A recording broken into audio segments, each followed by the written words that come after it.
Good evening, everyone, and welcome to the Scio Township Planning Commission meeting of June 23rd, 2025. Roll call, please. Commissioner Brand, Here. Commissioner Wong, Present. Commissioner Handle, Was that? Commissioner Wall, absent, Commissioner Kyle, present, Commissioner Fletcher, Present. Chairperson Culbertson. Present. Four. Right, great. Move on to the adoption of the agenda. Are there any proposed changes to the agenda? I would offer a change to it. We would move unfinished business to after new business. Then it would put our discussion after the people who are attending for their presentations. Is there support? I support that. So I have a question, because I don't see continued business on here. Unfinished business. Unfinished business, did I say it wrong? That are or Here's new business. Yeah. Oh, I see, it's down here. Yeah. Okay. No, it just. And so we're gonna move Unfinished, 8C 1 through 3 up in front of unfinished. that's one way to put it. I put it the other way, move B down after. Okay, and the support for that was Fletcher. Yes. Any other discussion? Okay, all those in favor of adopting the agenda as amended, please say aye. Aye. Any opposed? Great. Seeing with the agenda is. I want to draw people's attention to, we did receive a notice that Pittsfield is going to be updating their master plan, so we will get information as they move along in that process. We have no presentations this evening. So moving on to public comment, and I do want to say that public comment, this portion of public comment is for anything other than the public hearings that we have tonight. So the public hearings on the two conditional uses for the DBM and Wallace are there'll be public comment at the public hearing. So it'd be anything other than those items. So with that, it's 7:02 and I'm declaring general public comment open. So yes, you can come, so you're right under the mic here and you can sign in under the public comment sheet. Okay, You can do that after you speak. if you'd like. very good.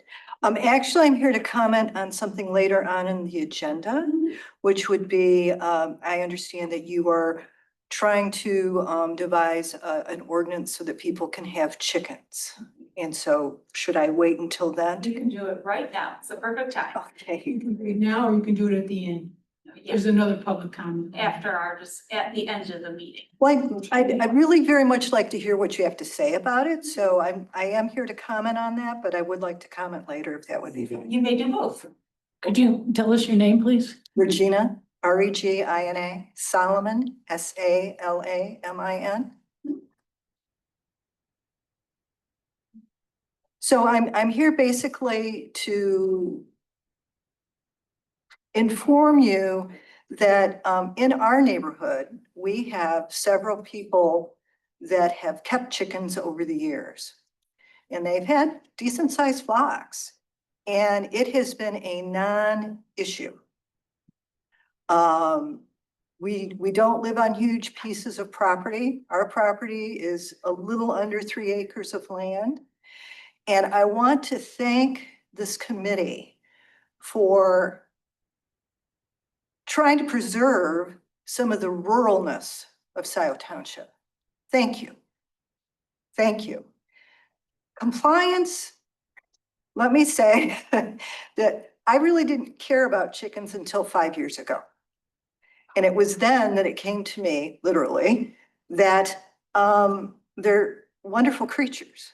And the chicken came to us via some neighbors who have across the road a large parcel of land, 10+ acres, and they had basically rescued some roosters. And I think the story goes something like they had 4 roosters.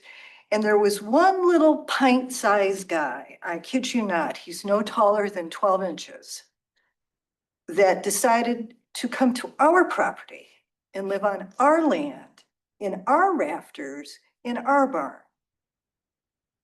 And when I found out the story about the rescue, I went over and asked permission, or actually to inform them that one of the roosters had come over to our home, and they said, "You want him?" And thinking, well, these neighbors over here have chickens and these neighbors over here have chickens. What's one rooster? So 5 years ago, I discovered what amazingly intelligent creatures they are. Our Roo knows commands, and he's a character. And he is cared for per what I've seen in your draft. He's in safe quarters. He's cared for very well. And obviously my concern would be that I live on 2.9 acres of land and I can't have one rooster. And by the way, there have been no complaints about our little Roo. And not only does he crow, but his other mother crows. I have no desire to expand into hens. This is one little guy that has brought such joy to our life and it was 5 years ago. So I hope you'll take that into consideration to know that, yes, I needed to be responsible. I knew there were hens in the neighborhood. He is not a free ranger. He knows how many hawks we have, and he stays very close to home. So thank you. And please take that as just one different perspective on your proposed chicken ordinance for Scio Township. Thank you very much. Thank you. Welcome. Welcome. Yes, thank you. Do you need information before I begin? Your name would be great. Okay, my name is Suzanne Kilfala and I live on Marshall Road, and my comments are on the chicken ordinance. I understand that you are responding to citizens asking if they can raise chickens and there are no known complaints. Why not just say yes? Why have any arbitrary rules and limits or copying other ordinances? Why not let property owners decide how to use their own property for basic self-sufficiency in raising chickens for meat and eggs for our families? Some limits are fine, like no commercial productions, requiring animal shelters, a property line setback of 10 feet and 20 feet from a home. Then just common sense guidelines for things like smell and blight, which you probably already have existing ordinances for. It's important to understand the life cycle of chickens. You read about various chicken breeds laying 200, 300 or more eggs each year.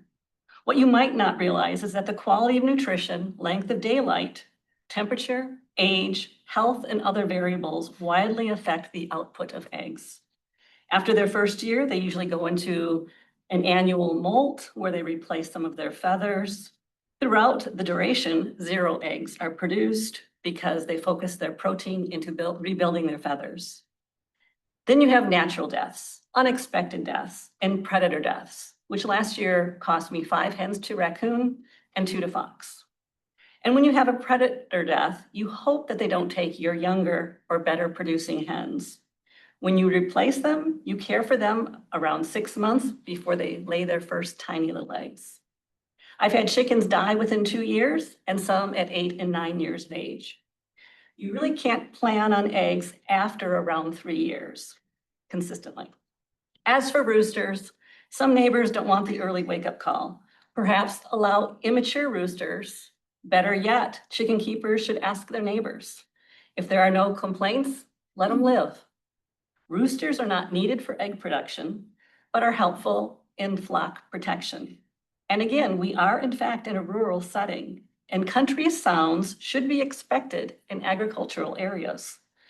The chicks you purchase are not always perfectly sexed. I've had 2 accidental roosters. I asked my neighbors. 1 complained. Luckily, I was able to rehome them to farms. I'm in an AG1 zone and have 2 acres. As I've said, I prefer no restrictions, but I believe you should lower the minimum required acreage to a half acre, which is what it is in Livonia. I have a website where I got that source from. And in fact, Livonia has no limit on chickens. If you must dictate how many chickens should be allowed, based on my experiences expressed earlier and being practical, here's my recommendation. Have a 10 chicken limit for a minimum of one half acre to under 1 acre. Between 1 acre and less than 1.5 acres, make it 15. Between 1.5 to less than 2 acres, limit it to 20. For 2 to less than 2.5, make it 25, and so on. And if you consider acreage, please be mindful that you not penalize smaller properties next to larger ones. It is still rural. Thank you.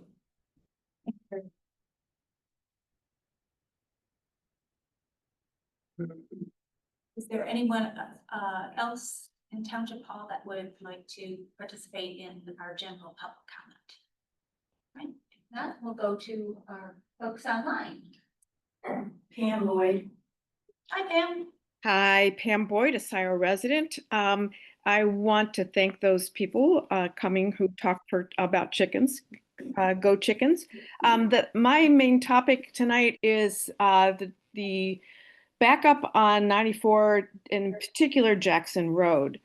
One of the things that I spoke up at the Jackson Road information meeting a couple weeks ago was to remind developers that when we have an accident on 94, that the traffic gets sent down Jackson Road, and that when you are making decisions on how to make changes on Jackson Boulevard, that you take these events into consideration. Thank you very much. So noted. Thank you. Anyone else? No, Right. Well, entertain move the, to close public time. okay, moved by Commissioner Moore, supported by Commissioner Fletcher. Any further discussion? All those in favor, please say aye. Any opposed? Right, public comment is closed at 7:12. Moving on, approval of minutes. We did email the minutes and I think they were added onto the agenda. They weren't in a separate link. Are there any additions or revisions to our June question? So this is, normally we have 15 or more pages of minutes, and I see it's more of like an outline. This is what you sent to us. So would the narrative of the discussions in each category be added later? You know what, let's ask her. Because if that's true, I would Let's- not like to approve the minutes today. Okay. We can't revise the minutes. Except at this meeting. She may not have had time because she had surgery, so we could ask her to go ahead and listen to the recording.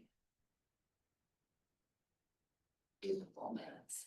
You would just postpone action on the minutes. Yeah, we would just postpone action on the minutes. Okay, so is there a, I'm not Yeah, sure. yes. That for, No, I just, Yeah. to be a stickler, that's not, it's supposed to be approved at the next meeting.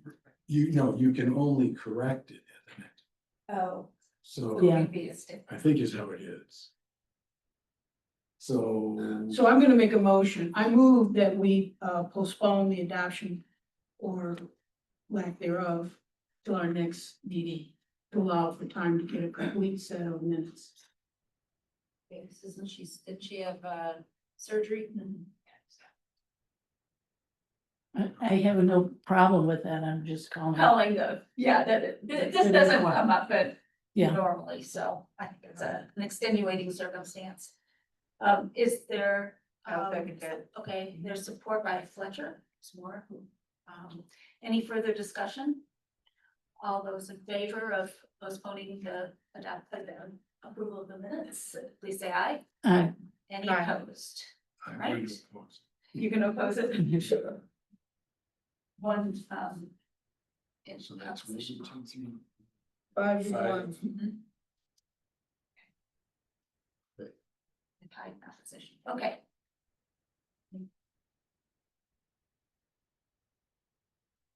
All right, then we're moving on to our business section, which include our public hearings. We have 2 public hearings this evening, and turn my mic on. Typically what the process for the public hearings is, the applicant comes forward. The applicant presents their proposal.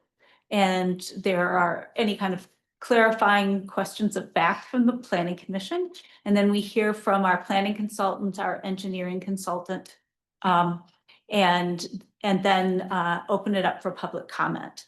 At the close of that, we may or may not take action on that, and that is in new business on the agenda.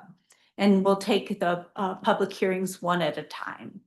And we ask that people, except for the applicant, for public comment, try and be conscious of keeping within a 3-minute kind of, we set the timer. Obviously, you know, when you hear it go off, try and finish up if you have a few more things to say. So with that, I am going to open our public hearings. The first one is CU number 25001 DBM AA LLC, conditional use for display and sale of products. And it is 7:16. So if the petitioner would please come forward. May I sit? Please do. Thank you. First, thank you so much for having this hearing today. This is something that we've been excited about. The application, I'm so sorry. My name is Ally, A-L-Y, Caesar, C-E-S-A-R. Well, Okay, thank you. We had submitted an application to put an addition on a current building that we have there on the site. It is not the building that is closest to Jackson Road, but it's the building that's behind that. The addition would be 2,000 square feet, and in compliance with some of the other things that we've been working with Scio Township on, as far as getting some of the materials pushed back behind the facade, the front facade of the building, and cleaning up some of the things in the yard. This addition would help with that. We have some materials that do have to be under a roof. They're not good for being out in the environment.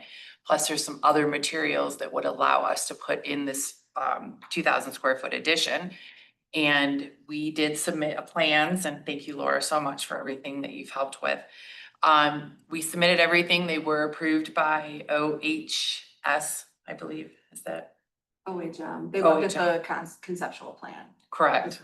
For the addition.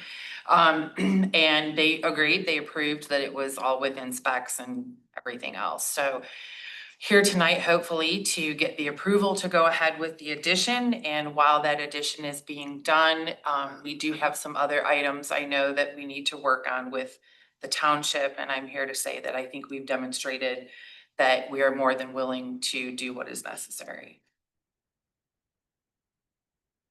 okay, questions for the applicant? Would you just talk a little bit about your history with the property? How long? Absolutely.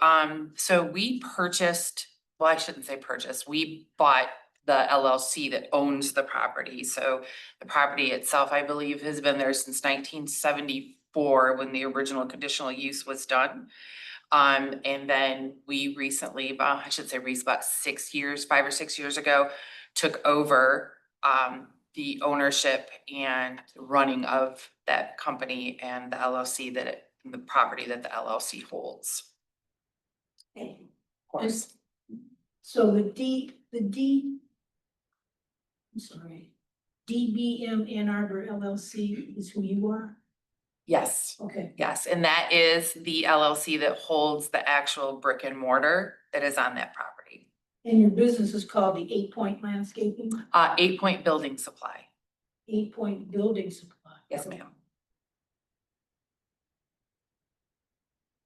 And when you, so there's a lot here than just thank goodness you applied for the $2,000 extension, or we wouldn't have known what had been going on this property for all these years. But just so I'm understanding, were you did you remove these trees that were in the south side of your property? I was not with the company at that time. I just came aboard a couple years ago, Okay, but well, it's did my you come- understanding, yes, it's my understanding that they did remove some trees. Which of course is something that's up for a discussion tonight and how we can rectify and retroactive the permitting. And so it's fair to say that all of these two storage structures in the back, I think they're in the back of the building, they're kind of a white half moon, those you put Oh. on as well? Those are ours, yes.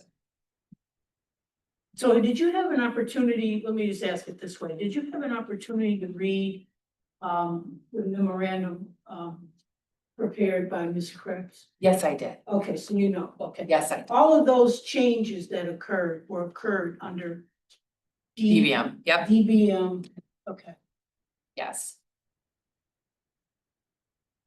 And we're 100% completely into working with the township and engineering to go through what we need to do to fix whatever it is that needs to be fixed.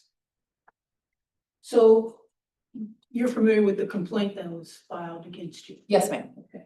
To the, I think the property owner to the east of your property. Yes, ma'am.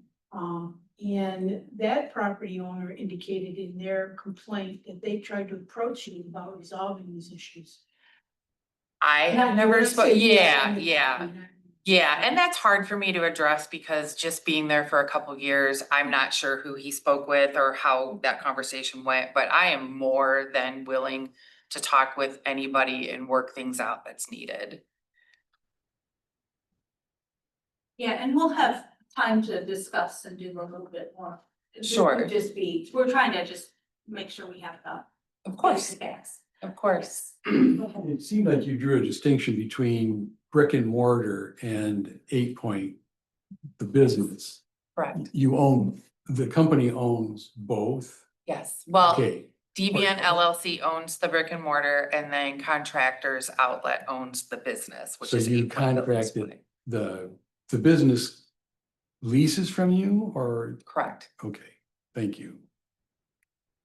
And the business did the changes to the property or your LLC? The business. The business made the changes. Thank you. Any other questions of fact? We'll have our deliberation, other time. Yep. Then we'll go on to your report. Sure, so I'm gonna give a little bit more background information. Please. For everybody that's here. This particular property is located at 6985 Jackson Road. It is zoned I-1 Limited Industrial, and it is part of the Jackson Road Overlay District. A conditional land use permit, it's actually CUP number 10, was issued to this property on November 12th, 1974. And it was specific to the building supply. I provided the language that's in there in my report, if you wanted to look specifically at that. However, in the past several years, physical expansion and intensification of the business operations has occurred without approval. And so while a conditional use runs with the land, if you expand the operations or intensify them, you know, they have to come back to the planning commission and the township board to get new approval. And so we're here retroactively. You have the complaint, and you have aerial photographs in my report that demonstrate from 1979 to 2024, the changes that have been made. I'll note that you know, while the property is owned I-1, you know, there were significant, I guess I shouldn't say significant, there were natural resources or are natural resources that were present in the southern portion of the site that have been removed or modified in some way as part of these expansions. Of most concern is the removal of trees, the potential wetland that is in that area of the site, and the relocation of what's been called a ditch. It is not a Washtenaw County ditch. It doesn't have a storm easement, a county easement associated with it that I could find. But it potentially is a wetland, and it's been rerouted. And of course, the neighbor has indicated has caused flooding and other issues with his property based on the relocation of that drain. Can I ask you, the wetlands have been rerouted? Water- Well, there was a ditch that was in the southern portion of the site. And when they expanded it, they moved the ditch, they relocated it to another area of the site. And that allowed for the, So the water moved, but there's been no review of stormwater on the site, potential wetland areas. It goes south or in a It was different going across the property and they moved it along one of the property lines, I believe, the west property line, and then the back. And then it goes east as well. Okay. Connects back where it was east.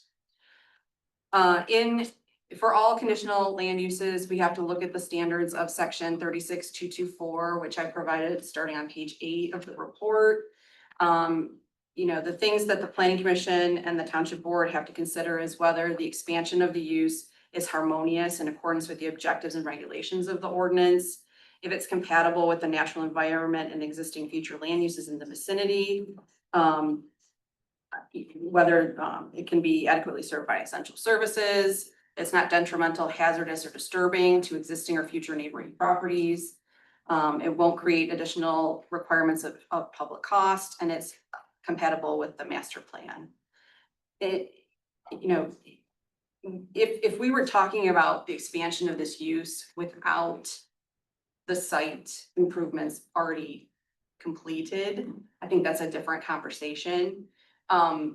So I want you to think about, you know, having this use on the site since 1974. I mean, it's been this type of use for many years. 50 years. there's. The original conditional use has been in place for 50 years. And so it would be practical that at some time within 50 years, expansion would be potentially considered. The conditional use runs with the property. It will remain the way it has been approved. Now, the expansion is what we're reconsidering. The use is allowed to be there within the confines of that original conditional use permit. The brick. And the original permit was for brick, building, brick. And It was mortar. for building material supplies, which is still what they do. Right, we haven't changed that. The sale of manufactured products, the display and sale of building construction materials, and allowing to construct and maintain necessary structures has not changed, except that they haven't received approvals to expand the Expand business use. further onto the site. That's what is at play here. Can I ask you this question? You can ask. Cause I'm a bit confused. It seems that part of the expansion, not just the physical expansion of the operation, but the permit was expanded to incorporate landscape.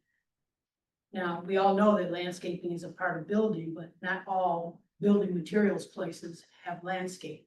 So in discussion with the township attorney, the way this original permit was written, she felt that it incorporated building and landscaping supplies.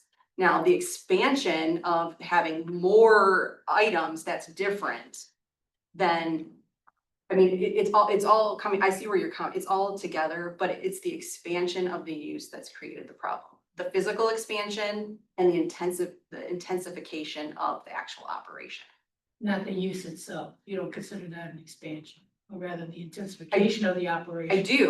I do, but what I'm trying to say is that even if you're not in favor of the expansion that's happened completely, they have a right to still do display of building sales and display of building materials on the site. And would you consider mulch, landscaping materials, building materials? Yes, the township attorney has determined that, yes. And I do know that on the application that we had initially discussed, not just the 2,000 square foot addition to the second building, but also the screening and the replanting of trees and fencing and whatever was necessary to help remedy the fact that we had taken some trees down. And we're willing to do that. And so It's like a forest went down. How many trees was we'd have to, we'd have to Maybe. guess, we'd have to estimate it. be buckthorn, it could be. Right. We don't know. Trash. We don't know. I think there's Go a, back there and look. the other disconnect is this is for a conditional use. So we're talking specifically about the use. The site plan has to come back. So first we have to determine whether, you know, some form of the expansion of the use is acceptable, and you'll make a recommendation on that to the township board, and they will make they'll make the final call. And then as that moves forward, then we would begin talking with the landowner about screening and all of the stormwater and all of the other items that we need to review as part of the site plan. But the first part is, do we allow them to expand, and at what, and how large, or Do we allow them to expand by putting another building in place? It's just an addition. In addition, Right. that's the expansion I see being asked for. Are they asking to be allowed to put it in front of the building? Are they're not. well, no, it's not just the building that we're asking for. They're asking, they've already done it. And so they're retroactively, I mean, they've taken another. What's on our table tonight? Well, we didn't do Well, I'd we like didn't Laura, build the ex- I'd the like ex- Laura to tell me. No. I'm so sorry. So they have not built, they have not built an addition. They plan to. What's on the table is they have physically expanded the operations of their site further south on the property by looking at the aerial photographs. They have not received approval for that. We have not reviewed stormwater, we have not reviewed screening, we haven't reviewed tree removal, any wetlands, we haven't reviewed anything that is associated with the expansion that they created. So, Is that what they're asking for? The approval to do. they've already done it. I know, And so as part of our enforcement action, yes. this is the step that they needed to come forward. As I've understood your memo, this is remediation of a wrong that was done earlier. But I'm asking, are they asking for all of the things that they've already done to be approved as part of the Yeah. conditional? It's already, yes, it's already done. I know it's already done. Are they asking for it to be Yeah. approved? Yes. In this, I didn't see it written in the application that they wanted that. We just talked about the building, but I think the application came before the investigation No. got underway. No, I mean, this has been underway for quite some time. This, you know, this is not typical that this would come before you in this manner, so. Another clarification, on page 7 of your report with the overlay, is that the sort of the, That's the GIS, you know, there would still need to be a wetland delineation. but that's the general. That's the general area, yes. So I guess I would just ask, I was looking at the complaint that was dated April of last year. And they did provided some, have you seen the complaint? I have not. Okay.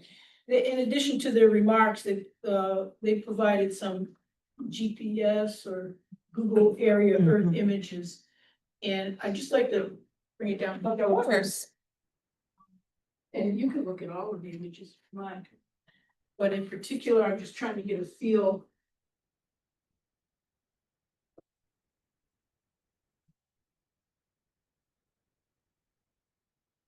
All the images that were provided, and we should give you a copy of the complaint. So that you know what was already said, et cetera. And that, draw your attention to that first one where all the Correct. trees were in the back that. I've your seen company similar. Moved. Yes, ma'am. You agree that that was an accurate depiction of the way the trees were before? Based on the Google Earth photos, yes, I certainly didn't see it before, but you can't argue with Google Earth. Well, if you don't know, that's a fair answer. too. Yeah, So yeah. I don't wanna, I'm not trying to box you in anything. No, that's fine. You're fine. Okay. Okay, all right, OHM. It's a They condition. reviewed the conditional use. They weren't reviewing necessarily the site Or plan. the complaint, okay. Right. Then, we'll just open it up for public comment. Then is there anyone in the audience? Please come forward. You can go ahead and introduce yourself, and after you, speak, you can sign in if you have not signed in. Okay. Very good. My name is Alan Lutz. I own the property at 6921 Jackson. I've owned that since 2002. I also own 6885 Jackson, which is the second property to the east of the applicant's property. I've owned that since 2006. So I'd like to just provide my comments in writing so that they can be in the record. And there should be enough copies for everyone, and I'll give a copy to the applicant as well. Thank you. So the way that the application was submitted, I think that there's a fair amount of important information that was left out of that discussion. And through your comments and questions, you're starting to uncover some of that. And I included another copy of the letter of April 15th that I wrote to the township because I wasn't sure that you had that. But this conditional use application is really the result of unapproved development and zoning violations that were knowingly committed by the applicant. Because of their expanded use and unapproved development of the property, my buildings have been negatively impacted. I believe that other neighbors' properties, such as those that live in the manufactured home community that abuts the applicant's property to the south, have also been negatively impacted. Specific examples of these impacts are noise. The level of noise at this property has increased significantly. There is a great deal of activity from diesel-powered vehicles and equipment, slamming of tailgates of the dump trucks, the use of dump truck vibrators, which is a machine that vibrates the bed of a dump truck, and it's loud, and you can at times feel the vibrations. There's the front end loaders, forklifts, constant beeping of their backup warning systems. The noise is such that I've had to relocate some of my employees from the offices at the west end of my building because they could not concentrate on their work. The applicant's business opens at 7 a.m. The early morning noise generated, I think, is a nuisance to the residents to the south, that from the rear of their yard to the walls of those homes is basically about 150 feet. Dust is a major concern. Because of the prevailing winds coming from the west, dust from the stone and mulch piles blow onto my property, coating the building and the vehicles in our parking lot. Vibration. They bring in large gravel trains that drop off boulders that are up to a ton each boulder. When those come out of the back of those dump trucks, it shakes the ground. There is definitely vibration there. And I can provide proof of that if anybody would like, or I'd ask that you have your staff investigate. Groundwater, landscaping, and buffering. They've clear cut the property, filled in wetlands, rerouted drainage, and that's discharged water into new areas of my property that's creating flooding, new wetlands. I intend to develop my property. I've had to stop that development activity until this is worked out and we have solutions there. Another significant issue is they created their structures which house their mulch and stone, created an 11-foot high concrete wall along the southern, southeastern half of that property.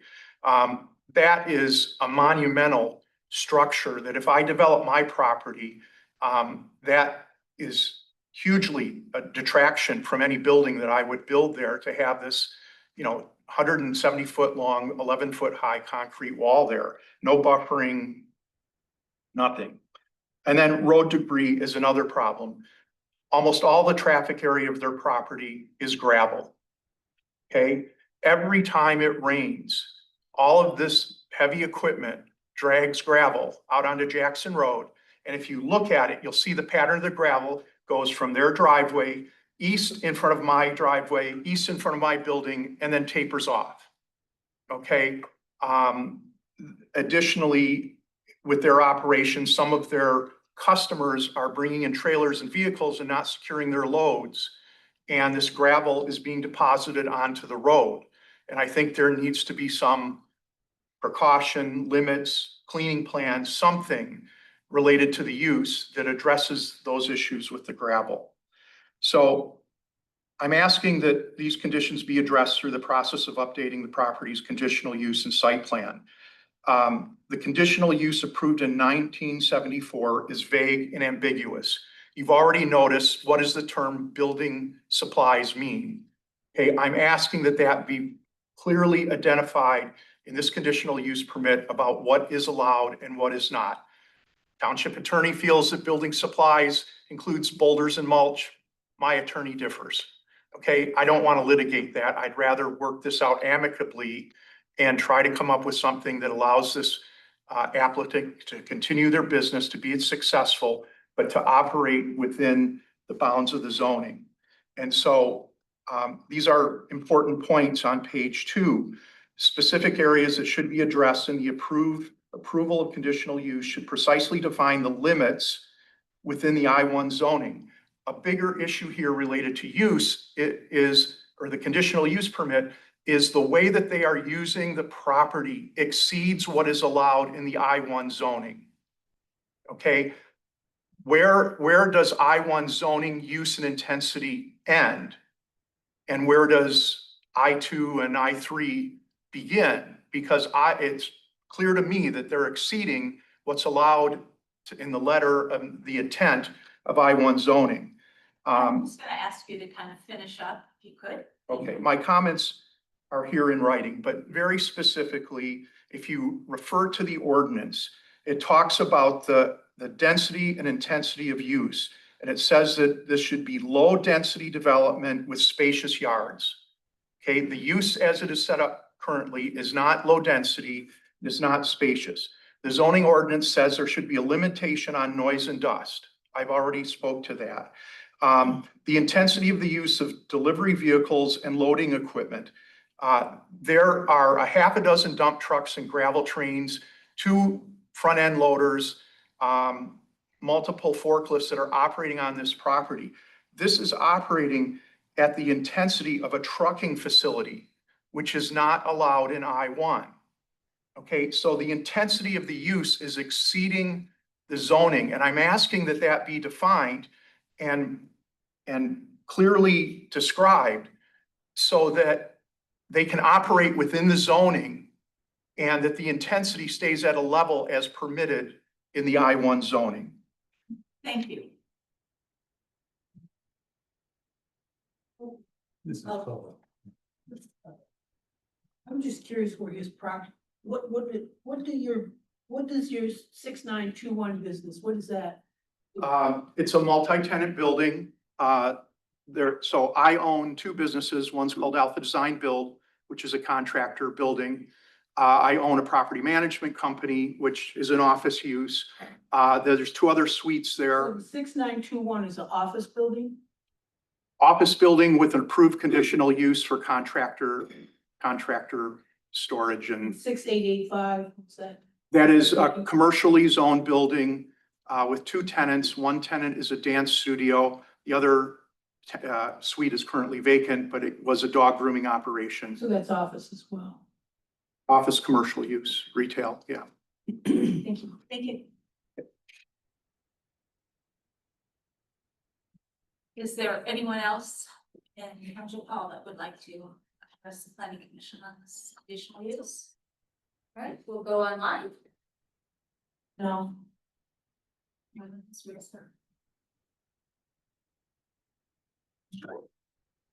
Then I'll entertain a motion to close the public hearing.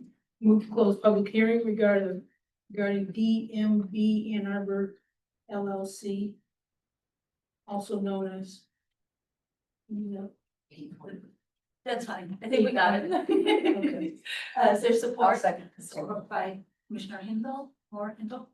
All right, any further discussion? All those in favor, please say aye. I, Any opposed? Right, that public hearing is closed at 7:45. Thank you, and we'll bring it up again in new business. All right, with that, we'll continue on. We have a second public hearing. And that is conditional use 25005, Wallace Development Company, conditional use for wholesale supply and sales. Welcome, Thank you.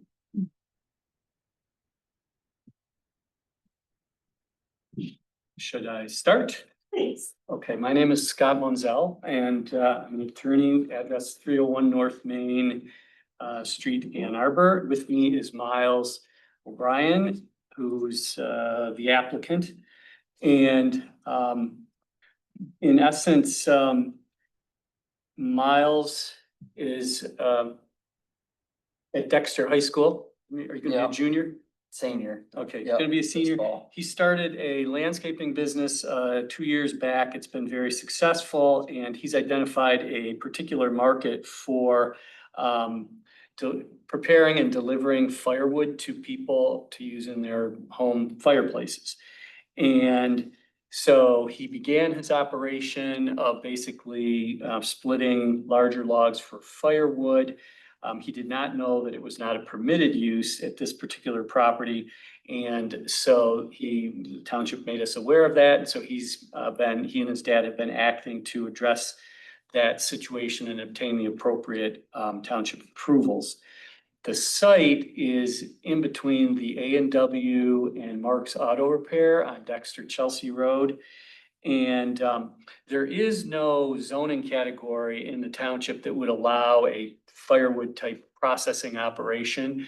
And however, there is a category, the conditional use for a C4 in the C4 zoning district. We came before you several months ago because the property was not zoned C4. And so we rezoned it with a conditional limitation on the types of uses that were permitted. And that was approved by the township board. And so that was the first step. And then the second step is to obtain the conditional use for the firewood operation, which is a conditional use in C4. Right now, the property is basically vacant. It's got firewood and related equipment on the site. The master plan designates this area as suitable for office industrial uses and notes that the goal is to provide for business opportunities and that light industrial use is appropriate. Miles takes delivery of large logs a few times a year. He stores them on the site, and then he has a small gas-powered machine that basically splits the logs, cuts them into the right lengths, and then he stacks them where they dry, where he stores them on site until they get delivered. The bulk of the deliveries are by Miles taking the wood to homes. There was very little retail activity, although there could be some. People could stop in and buy some of the wood, but the bulk of it is Miles delivering it. So there's very little vehicular traffic. It's a very a very quiet use in that the bulk of the time, there's no noise being created at all. The only time there's really noise is when he's running the machine, which is once every few weeks at the most. There's no lighting on the site. There's no essentially impervious surface created by the firewood operation. On the west side of the property, there is a pre-existing parking lot. Well, it's an extension of Mark's parking, but that's the only, that's been there for decades. There's no lighting, there's no building that would require utilities, there's no water, there's no sewer, there's no septic tank, anything like that. So it's the use has a very little impact on the property itself. Turning to the standards for conditional use, the first one is that it's got to be harmonious in accordance with the objectives and regulations of the ordinance. There aren't any particular objectives that are really applicable, except perhaps the promotion and regulation of growth to obtain orderly and beneficial development. The low intensity use that's proposed will allow Miles to provide this product that's in demand within the township. And given the low intensity of the use, it already basically protects the health, safety, and welfare of the township residents. The second standard is that the proposed use must be compatible with the natural environment and existing and future land uses.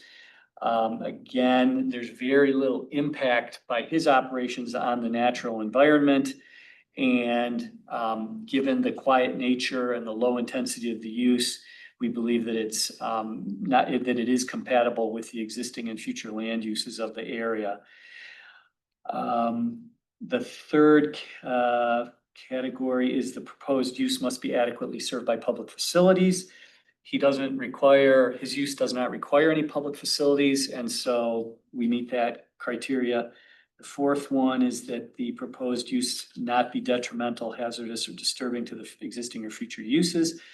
And again, given that the operations are very quiet, create very little traffic, have no lighting, it's really a pretty low intensity use of the property. And so we believe it meets the fourth criteria. The fifth criteria is that the use shall not create additional requirements for public cost or at public cost for public facilities. None are required, so that criteria is satisfied. And then the last one is that it be compatible with the township's general development plan. It is in general consistent with the master plan, which designates that area as appropriate for industrial uses. And so this is kind of in the nature of a very light industrial use. And so we believe that it also is compatible with the township's general development plan. The staff report did make two comments. One, there is a small shed on the site that is just on paver blocks. And so it is movable and not permanently attached. And that is currently located outside of the setback. And so Miles, as part of the approval, Miles will move that shed to within the building setbacks. Our surveyor already prepared a drawing that shows that shed moved. I had some printing problems. I had emailed it to Laura, but I was not able to bring a copy today, but that would be something that would be completely, Miles is totally in agreement with that. And the other condition was that he not have a porta potty on the site, and he's also comfortable agreeing to that condition. So he is, comfortable with the conditions that the staff has recommended, and we would ask for a positive recommendation. Miles is here if you have any more specific questions, and we're both happy to answer questions. Thank you for your time. Questions of the app? Questions of that? I have none. Move to. I don't have much to say. Scott did a great job. This probably looks familiar, as Scott mentioned. We recommended approval of a conditional rezoning, and then that was approved. So this is the final step for Miles to bring his use into compliance. I would note that the fire marshal met out there with Miles, and they talked about the location of wood piles and the plan. The fire marshal has agreed, and he is okay with the plan that's been provided with the distance separation, all those things from the parking lot and the cars. So that's the only thing I would add. Can I ask a question? Go ahead. So when you're splitting the wood and cutting it, Marks and the A&W, neither one of them has any trouble with the noise from the log splitter? Nope, not at all. It's about the same noise level as like a lawnmower or something. Okay. Nothing crazy. Yep.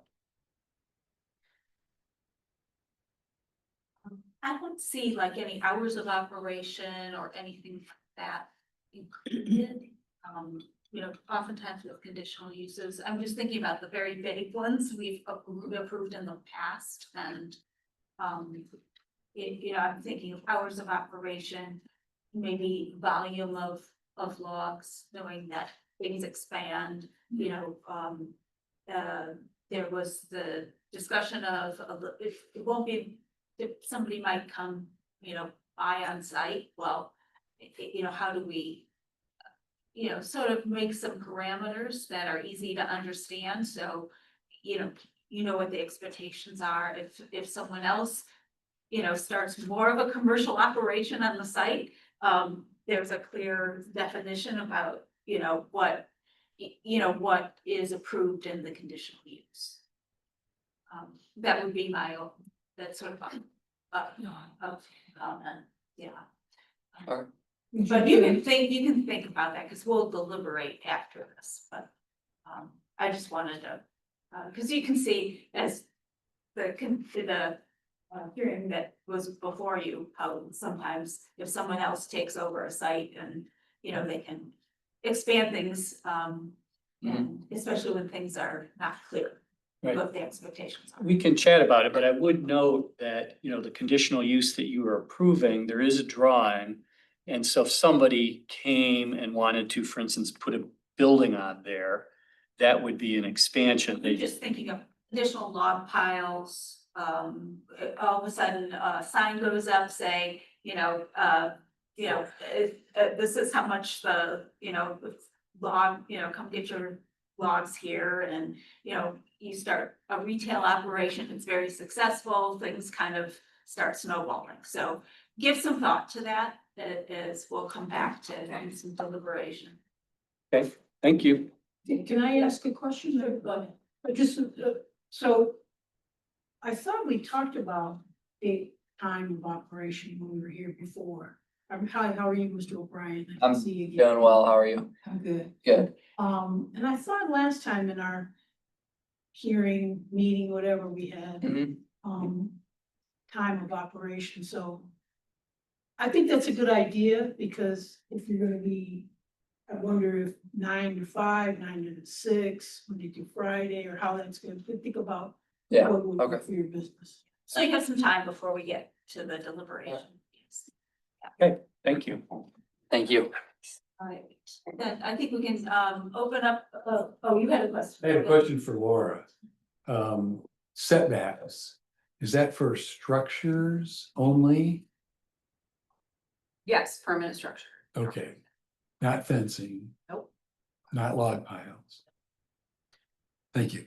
But you said permanent structures, he has a Yeah. movable Well- shed? Well, the accessory structure and, as part of the conditional use, he should make sure it's within the building. Yeah, and he's amenable to Yep. that. I don't see anyone else at Township Hall, so we'll go online. All right. All right, so I'll entertain a motion to close public hearing. Move to close public hearing. That's Moore, seconded by Hindle. Okay, any further discussion? All those in favor, please say aye. Aye. Any opposed? All right, public hearing is closed at 7:58. So, then, we're going to go ahead and, go on to new business. Our ordinance discussions will follow our new business, so, we're going to take up, site plan number 25001, the Maxi Cell Tower. And the applicant will come forward. There is not a public hearing on this, it's a site plan. And, if you'd like to just, kind of update us, this, and then we'll get our reports from our Certainly. consultants. So Go Laura, ahead and introduce yourself too again. my name is Ben Barney. I'm with Pyramid Network Services. And I represent the towers doing business as Vertical Bridge. Laura has gone through our changes that they required, and we have complied with those. OHM has made some comments. The one which we just heard this week, which is the requiring an easement of 33 feet versus the 30 feet that we already have. And then some changes to the drive cross section.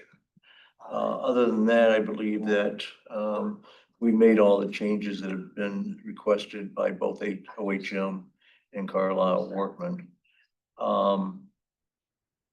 As far as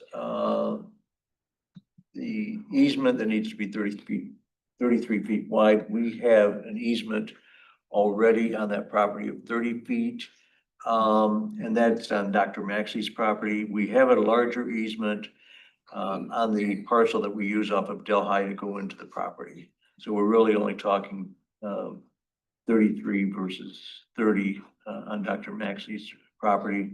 And we think that applies more to a land division, therefore it should only be 33 wide across the easterly access panel, which is already there as an easement.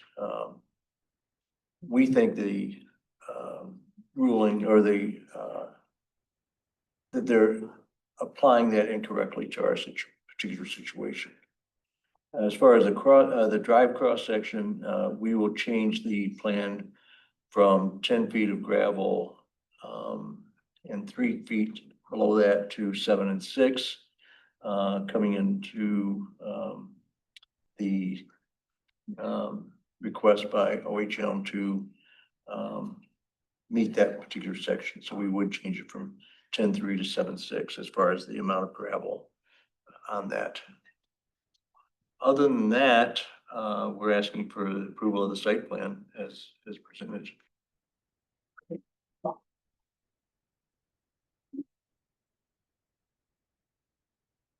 Can you elaborate a little bit on why you don't think that the 33-foot easement is being applied correctly? For the request for it? Because we think that that's really a permanent properties on a land split situation. Ours is a long-term lease, not a land split. And that's why we think that it's a more than what we should have to comply with.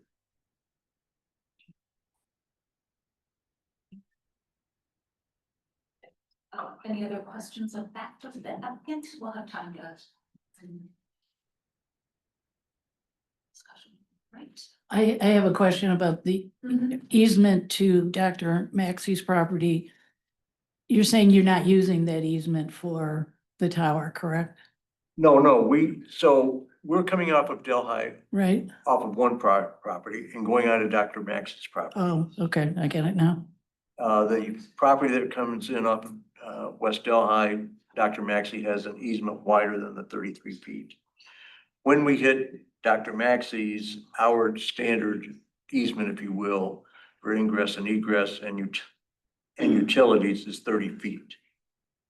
So we're thinking that 30 feet should be sufficient for the easement requirement.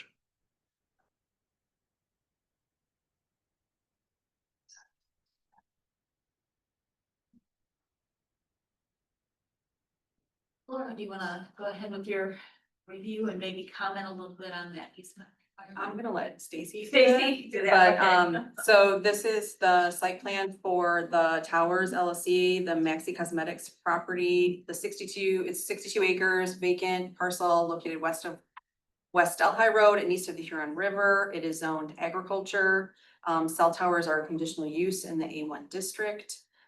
We already approved the conditional use, as Mr. Marnie stated, with several conditions. We noted that the conditions that were proposed during the conditional land use have been met by this and other revised, this is second or third revision we've seen of the site plan, and we're comfortable that it has met all of those conditions. They have provided for the tree removal summary that shows far less than 20% of the trees on the site will be removed. There is one landmark tree a 19-inch hickory that's to be removed. However, it's within the right of way and the road commission is requiring removal of that tree. They have also received road commission approval, and the fire marshal has approved this plan. And we just noted 2 items, as part of the recommendation that, the township engineer review the proposed Class C drive, and any of their comments would be, handled during detail engineering. And then the planning commission waiver of landscaping, as this will not be, the actual leased area and all of the structures as part of that will not be visible, from where they're located to other, public, from the public view sheds. Laura, can you draw attention to where that tree is being removed?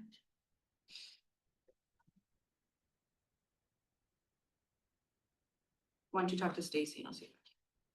Okay, Stacy, why don't you go ahead while we're looking for the tree? Sounds good. We recommended these plans in our letter from June 16th. We did not have any site plan comments. We did offer 2 comments that were mentioned in the detailed engineering portion of our letter.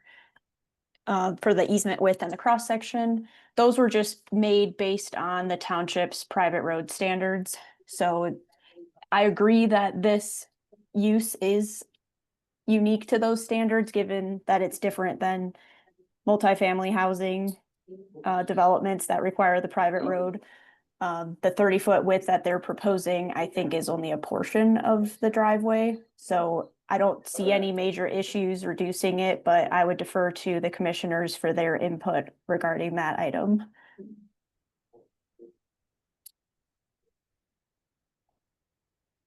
Thank you.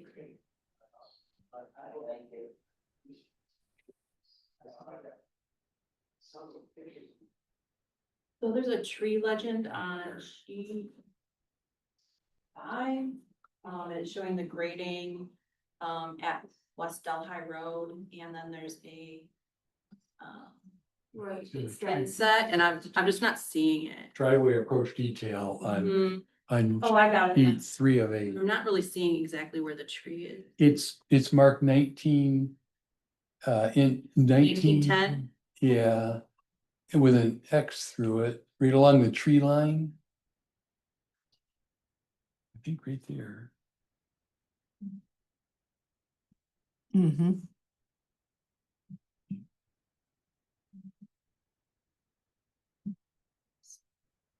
Caliper, It's on sheet 3. Yes. if I'm looking at the right, Oh, Tree yes, tree to be removal. removed, yes, on Right. sheet 3. Right, in the right of way, it says existing tree to be removed. There's 2 of them, there's one right next to the driveway, and the 19-inch one is just north, right. where it says brush. Okay. Find it. Yeah. So- Thanks. But I guess this is just my point, is this is like not a driveway that traffic is gonna use. And they're requiring a removal For based sight on lines? sight lines, when you've got one vehicle going in, how often? And we're losing a 19-inch landmark tree. I'm sorry, but that's just crazy. On a road that isn't heavily traveled. I'm okay with keeping it. I know. It's just that It's not you. It's the road I'm commission. wondering, can we send a Speak to them. rebuttal to the road commission and request that they review this based on the traffic volume, and that if the traffic volume changes and this becomes a driveway for a development, yes, then that is an issue, but, and maybe you could give Laura the specifics on the vehicles that come and the frequency and so forth, and just, I'm sorry, but pushing back on that is. I So, think that should be a Necessary. condition of the site plan approval, that we investigate. Well, no, that we. Well, Well, there you go. I like contact that. them, but I mean, we can contact them. Right, but sometimes it's the, okay, yeah. Basically, once the tower is constructed, you have, maybe quarterly, a pickup or a van that will go in, check the site, make sure everything's okay. The only other traffic would be if something goes bad in the radio system. They pull a radio and they put another one in and they're on their way. Everything else is done remotely, from the, operations center, tuning, et cetera, is all done remotely. So would you be willing to write like a little paragraph that? Of course, yeah. For that, thank you. Any other questions for, thoughts on the 30-foot? Easement? I see the point where they're saying that it's for the easement. The requirement, Laura, is the 33, or is it Stacy, I should be asking, is the easement requirement apply only to the easement or to the property once you've crossed the easement? I'm The not private sure I property. follow your question. Well, the way that it's worded, I don't have it in front of me right now, but I think it said that the 33-foot easement width is required, but that's just the easement section of the development that's going on here, the proposal. And once you get through the easement, you're now onto private property. You're not needing an easement anymore, I think is the point. Is that the proper way to interpret it? That the easement, the 33-foot is only for the easement? Correct. Once you're outside of that 33 feet, then it is private property. So therefore you wouldn't need 33-foot all the way through. Well, you need an easement all the way through to provide access from one whether it's one property or Through two the property. Through the property. property, yes. That's how you, So you're obtain leasing, rights. you're to access. leasing that whole strip. Okay. And we have the 30 feet easement from Dr. Maxey. 30-foot easement. 30-foot. Yeah, 30 30-foot rather than 33, but it's 30, he has a larger easement coming off of Delhi, Oh, and that's- then it goes down to. Then it goes down. And typically this is comes from the private road standard, which is again meant for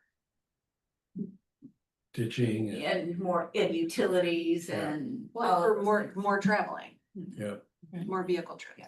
So I guess I don't have an issue with maintaining the 30-foot easement. No. I don't have a problem with that. But I do have a question about what you said about the road width. Are you complying with the request by OHM's write-up that it be let's see, 16-foot minimum? And I don't think you're providing 16-foot minimum road surface. I think it was see the gravel 12. Drive 16 up to the, right here. Then And the turns are all 16. okay, then maybe I'm looking at another drawing incorrectly. Okay, so I'll go on to somebody else's comment while I, Yeah, it looks like it's 16. Yes, 16, it it shows is. 16 all the way. okay, 16 all the way then. Because I see 12 foot here.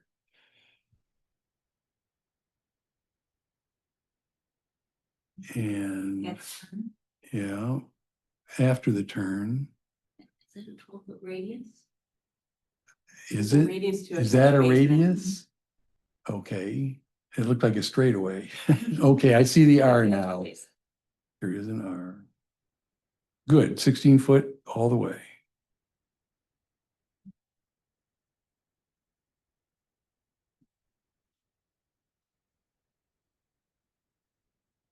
I have no other comment.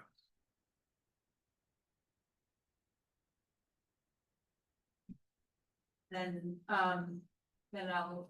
we can entertain a motion. Well, I did have one other We comment. did. Yeah. Go ahead. Stacy, did you say that 6-inch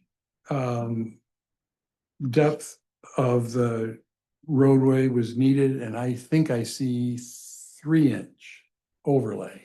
Now, is that overlay on top of another 3 inches, or is that supposed to be 6 inches? I think he Yeah. agreed to Right. abide by the request in the OHM's report. I heard that, but I didn't. Okay, so it's going to be part If of you our update motion. it. If I could point out too, that those comments in my letter are for detailed engineering. So they don't necessarily affect my site plan recommendation. So that's something to consider as well. Okay, Just so people know, the detailed engineering comes after the site, the recommendation from the planning commission before it goes to the board of trustees.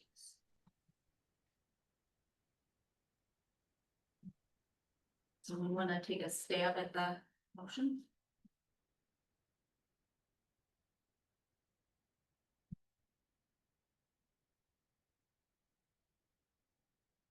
That Kathleen has one papers. I am rustling papers. I'm trying to do it as well as John Reiser. ah, Ah.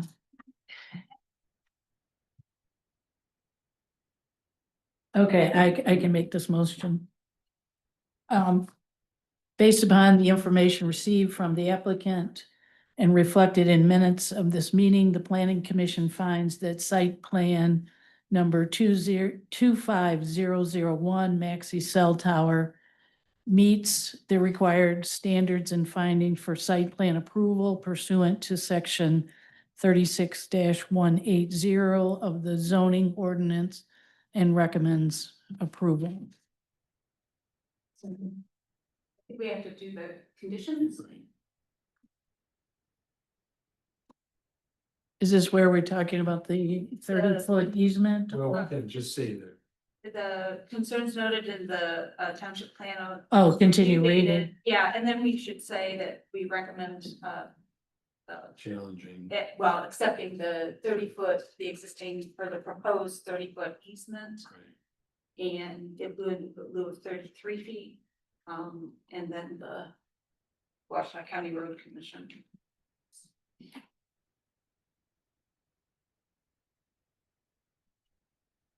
I think you could say, concerns noted in the township planners review dated, that, and then the concerns noted in the township engineers review dated, with the exception of, accepting the 30-foot, easement on the Massey property in lieu of 33 feet.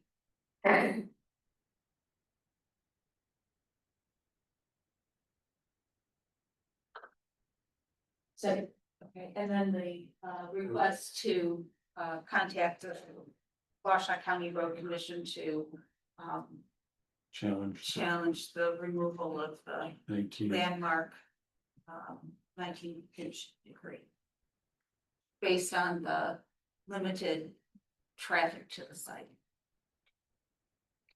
Who was that? Second was Fletcher. Fletcher? No, Kimby. Kimby more. What? Kendall? Oh, yeah, Moore did, okay, Moore is the Okay. second, okay, Thank you. any further discussion? Okay, those in favor, please say aye. Aye. Any opposed? Thank you very much. Thank you. Laura? Who will contact the road commission? I will, but if you could send me, just email me traffic stuff, I would. I will do that. Thank you very much. Appreciate it. Do they need to wait until the board? I think, No, Okay. that's a condition of your approval, Okay, of your recommendation. it is our recommendation. okay, so now we're going on, let's go with other people. Yeah, the conditional use 25001 TMDM AA LLC.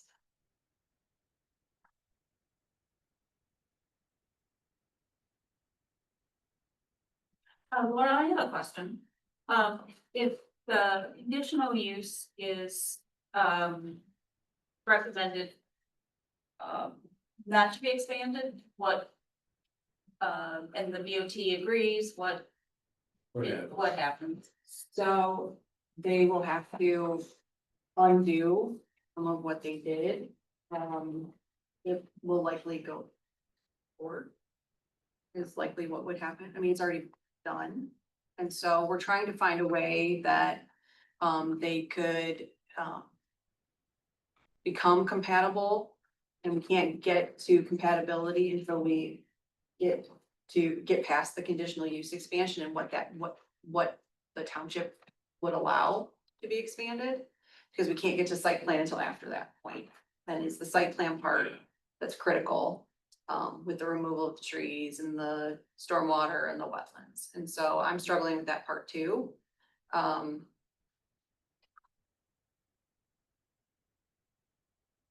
So this evening, I think you really have, I think there's really one option. It is to postpone. Thank you.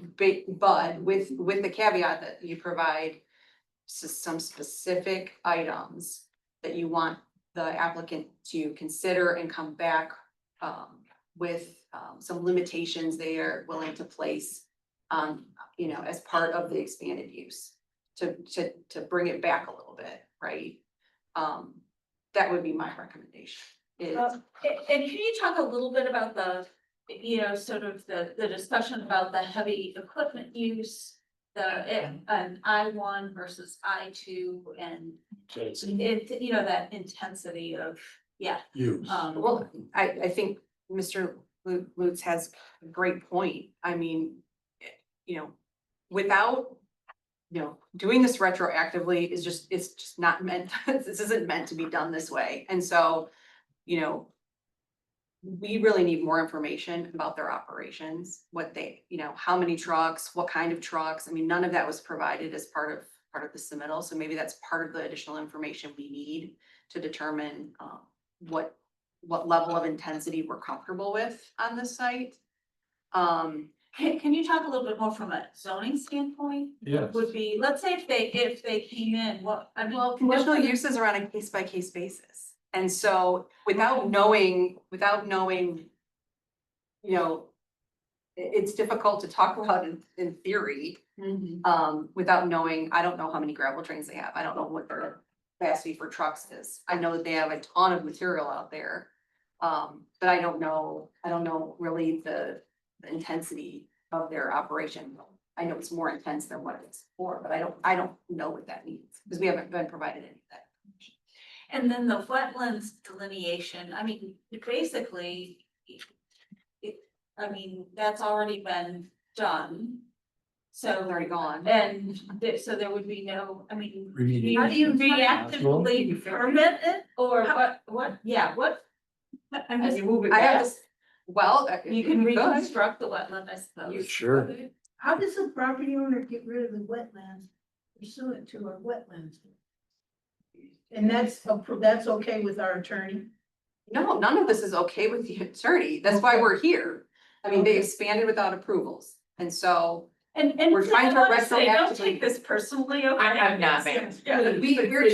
We're trying to Crazy. Yeah. we are trying to retroactively figure out what level of expansion and intensity is appropriate. And it's hard to wrap your mind around when it's already occurred. But that's really what we're trying to get at here. So what I noticed on the satellite photos is the original photo, the materials there was a buffer from the site edges. Now you've gone to the edges. And that to me is a problem. It's a problem that you're not being a good neighbor to your neighbors. It's a problem that, because believe me, I've seen the junk out on Jackson Road. I've been surprised that the DDA and others haven't complained, road commission, whomever, that it's not being cleaned up every night.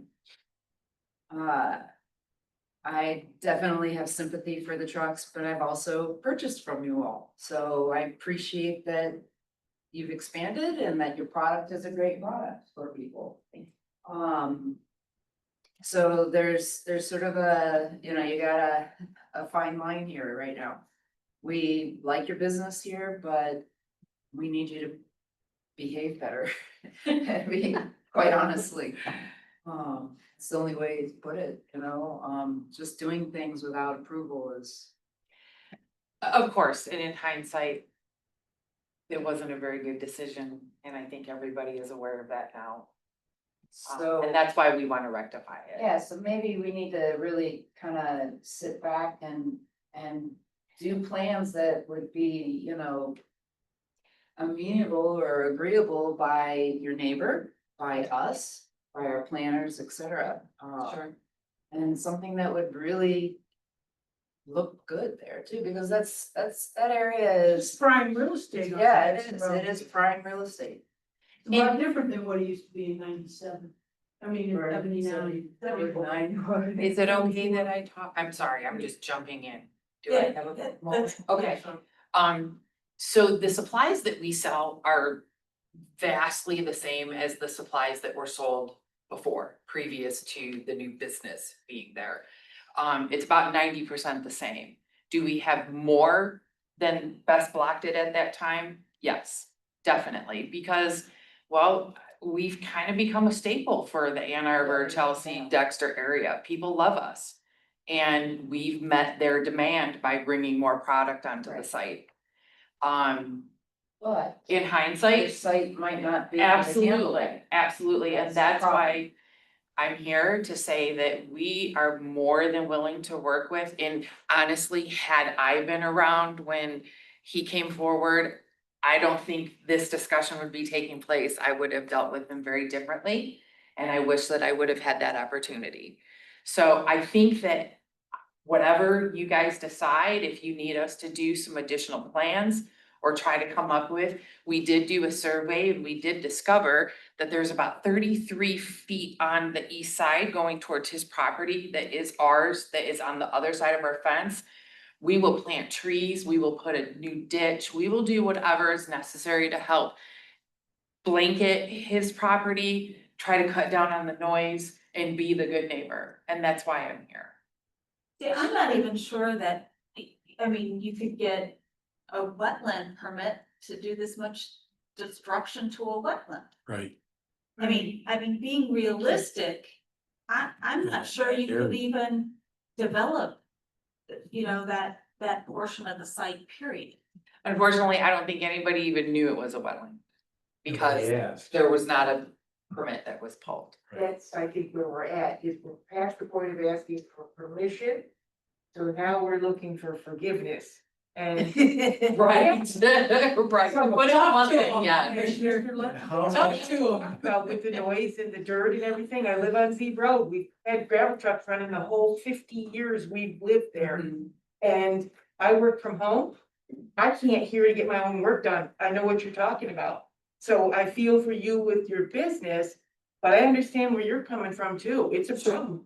And that's why screening is important and we wanted to help get that reestablished. I don't think we're talking about screening, I think we're talking about that whole section that is in, that we haven't delineated the wetland, but that's back there and, Used to be, yeah.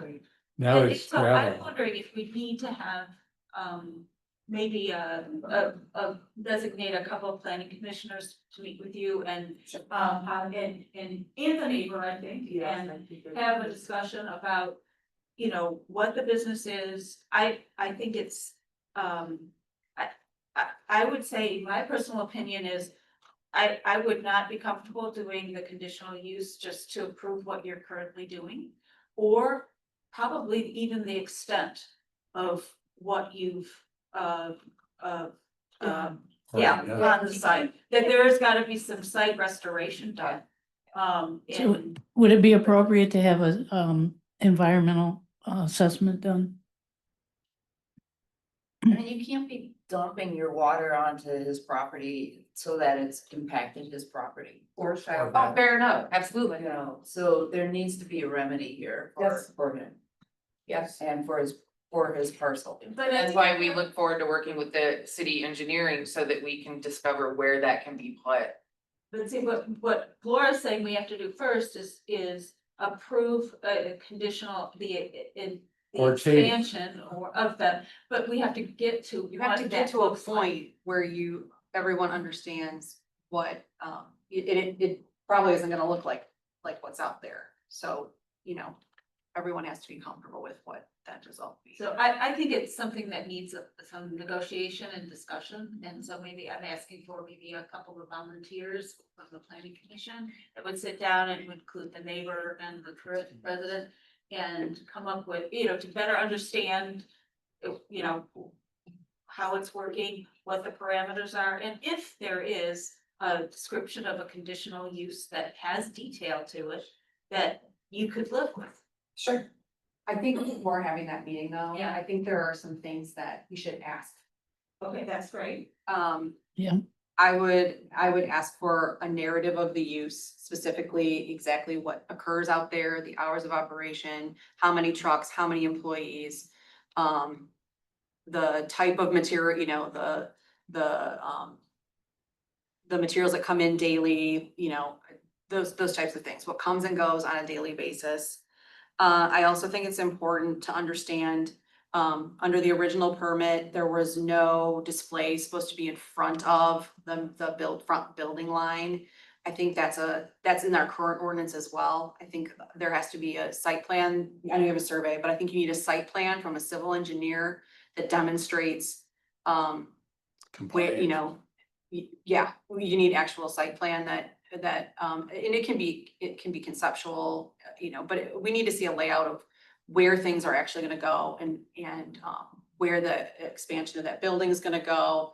And I think you should have, the applicant, the landowner should be providing us information about what happened to the wetland, you know, Do we need a delineation of the current wetland and any kind, I mean, is there a way that they can, based on? I think that's up, I mean, that's a civil engineer question, and maybe Stacy can answer that, but that's not something we would do. It's something No, that the we- landowner has to provide When did the us. clear cutting occur and when was the ditch moved? When, in the first place? In 2020, 2021. Okay. And what was the condition prior to developing the rear? Not, I mean, how can you even evaluate Where the where the wetland might have been? wetland was? Do you go to the adjoining properties and find where the, I think that's for the applicant and their, no, but we can request that they that's what I'm saying, yeah. take that into account. They have to. Yeah, I think some sort of document or. Survey, yeah. So- Wouldn't we have? Sounds like lots of we have that in our. Or would those wetlands have been inventoried on our list of wetlands in the? Well, this is, we just have the GIS, which whenever that happens, you're supposed to, you ask this, someone coming in for site plan approval has to delineate the wetlands. They do soil samples. So they actually. They walk it, they look for the vegetation, they do soil. So you could actually figure out where the wetland hits on the adjoining properties. Yeah, what's Draw on a the, line across. what is on the west side? I see this ELF Holdings. It's a It's tree. a tree Oh, trimming yes. company, yes. Cause they've Expanded also. expanded also. But they may not, what's their conditional use? If they even have one, maybe it's a permitted use, I don't know. It's almost also as an far island. back as, It's also zoned island. Do they have wetlands back there? I mean, These people were operating under a. There's a- conditional use. looks Yeah. like Maybe the the other one was not. continuation of the. Yeah, and the other thing that I'd ask you I don't know. to do is to review, we just are going to on the 17th of July, we're gonna talk about. You know, the Jackson Road corridor and what the visions are for it, et cetera. So I mean, that will give you some background on. You know, what we're thinking about doing and there may be some rezoning that's gonna happen and so forth. So I mean, even though a conditional use moves with it, you'll have an idea of what the vision is for the Jackson Road corridor. So, and. I'm not looking for a Rough Rider Jackson Road. Understood. Yes, Understood. so I think, now if we, do we need to postpone to a date certain, or can we just Postpone these until- things, these things are done? Okay. And I think I think Mr. Is it Mr. Lutz? or Lutz? Lutz, L-U-T-E-S. Mr. Lutz was very detailed in his 5 items on the first page, and then he had another 3 items on the second page. And if you can look at that, I don't know, did you get a copy of this today? You did? Okay, great. Yeah, he did, he was kind enough to give me a copy, yeah. That's a good starting point and my understanding is Mr. Lutz will be included in that meeting. Yeah, so we need to make a postponement motion until until the petitioner or applicant can provide certain items. And then propose that we have a meeting with the applicant, the neighbor, a subcommittee, yeah. And to discuss the details, because I think it's really important to make sure we all have a good understanding. I would just ask that your list of items be as clear as possible. So I move that we postpone the DBM Ann Arbor LLC 8-point matter until the applicant can come back to us with a narrative of use, of number of employees, number of trucks daily, number of where Operation. hours of operation,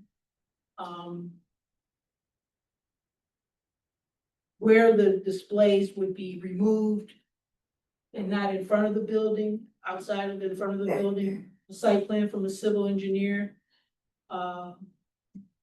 with, where buildings will be located, et cetera. What happened to the wetlands? Where were the wetlands? And the list from Mr. Lutz's is in his document that he provided to us of June 23rd, 2025, as well as an attachment of April 15th of 2024.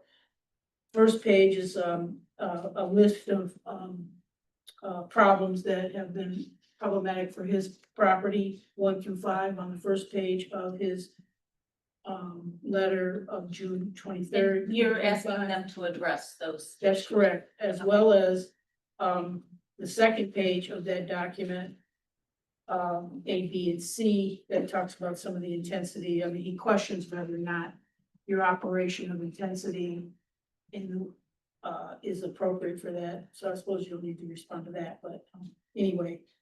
And then he also has attached a April 2024 letter that has 9 matters. There's another additional 9 matters on the front page. You might want to take a look at that. That's all part of the same document that you received today. And that also, we established a subcommittee of commissioners to work with the DBM Ann Arbor LLC 8-point, as well as our planner, Ms. Krebs, and Mr. Lutz. Could I please ask that your motion put a reasonable time limit on when those things will be provided? You have- You responded to when you sent the letter in 2024? Is that what sort of precipitated all of this, or? No. So No. I was not responded to promptly, in my opinion. And I would have liked more communication. Laura Ms. Krebs has provided communication related to that. We did have a meeting at the township. But there were a number of it's my understanding that there have been a number of deadlines with this applicant that were sent previously that were not met. So could we have a deadline by, I mean, obviously you need some time to get in touch with a civil engineer and et cetera, talk to your folks at your company. So would you be available by August? Sure. For the remaining items, as far as the narratives and, sure. Yes. I'm sure that we can do a narrative and talk about the survey that they've provided in August. I'm guessing there's absolutely no way they're gonna have a site plan There's no to way it in August. Yeah. Um, That typically takes months, but, But- yeah, especially if we're involving So maybe wetlands. I'm sorry. No, I'm sorry, go ahead. Well, I was just gonna say, maybe the deadline doesn't need to be when all of this is submitted, but rather a deadline that the subcommittee meet along with the company, Ms. Cripps, as well as Mr. Woods, by a time certain. So. Yeah, we could say a majority of the information provided, over something like that, so. when do we wanna meet? Do we wanna wait until August? When I'm saying we, I mean the subcommittee. When do we want to establish that that would take place? Because we need, that would help us lay out what we need to have prepared for the whole commission. Well, that we schedule, why don't we schedule a meeting? On or, well, a meeting should be scheduled by August 1st, meaning that it could be in August, but it needs to be scheduled and the majority of the information requested shall be provided. So that we have the content for the meeting and then the meeting should be held in August sometime. That's where you were going with Kim. I wasn't sure if that was that or if it was And then that would be, then, just the information. thank you. Is there support for the motion? Second. Fletcher. Fletcher, thank you.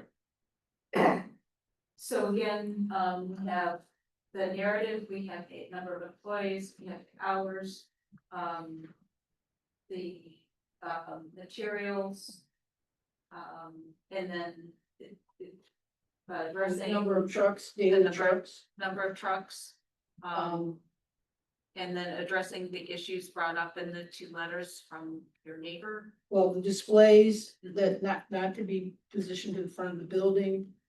And that would Site be plan more from the a civil engineer. And those, I think the site plan and the designation of where the wetlands are gonna be very difficult to have by August 1st. So those things would be something. But that could perhaps they can get in the site process. plan scheduled, even if it is further out, and then they can say, okay, the date is gonna be fill in blank. Yeah, let us We've know. done that much at least. So I'm just gonna say that whatever the time frame is, I'm just saying what the motion is, in case Great. whoever's taking minutes. So, We need to put the list of items in the minutes. with- Yes. So I'll need to get either Kim's or your list. so I'm gonna say them so you can write them. Here we go. A narrative of use regarding number of employees. Number of daily trucks in and out. You're gonna go a little slower. Number of trucks. Placement of displays, not in front of the front building. Site plan from the civil engineering as to the layout of where things are going to be going. What happened to the wetlands? Where were the wetlands?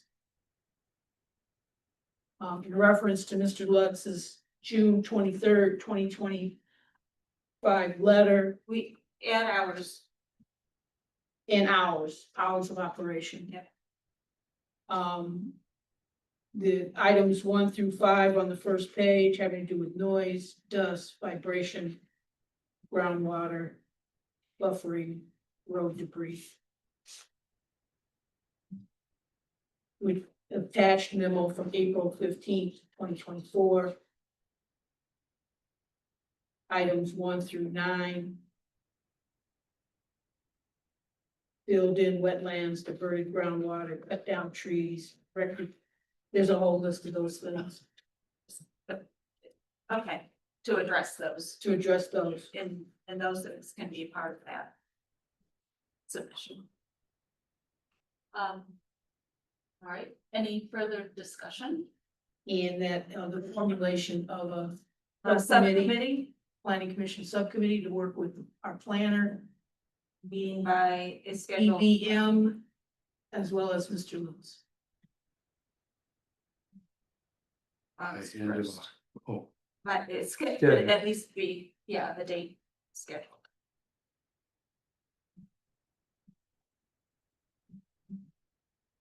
Right, And let's to meet by August. well, just No. have it scheduled, a meeting scheduled by August 1st, so they would have to submit all that information by that August date, so we could schedule. Scheduled. so that we can schedule by August 1st. Right. Okay, so. Their support, Fletcher's. Yeah, Fletcher supported.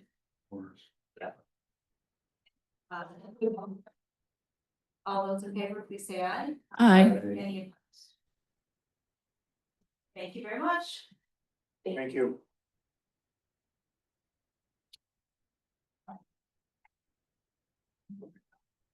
Have a good evening. Thank you very much, Thank you. ma'am. All right, moving on to possible action, CU number 25003, Wallace Development, conditional use of local sales, buy and sales. So if we sit up here. Oh, yeah, that's fine.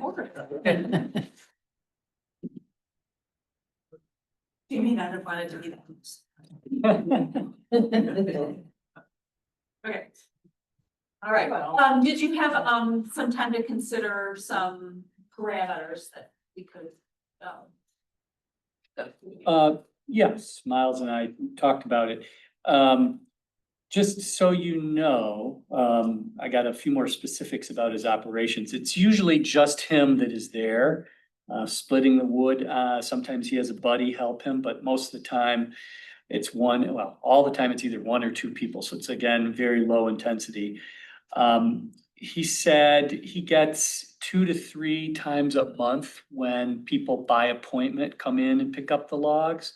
So again, the bulk of it is delivery by him.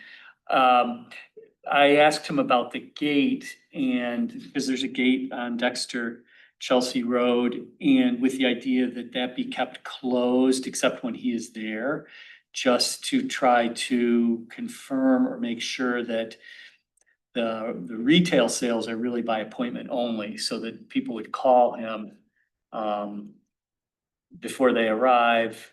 And that way you would really, limit any occasional retail folks.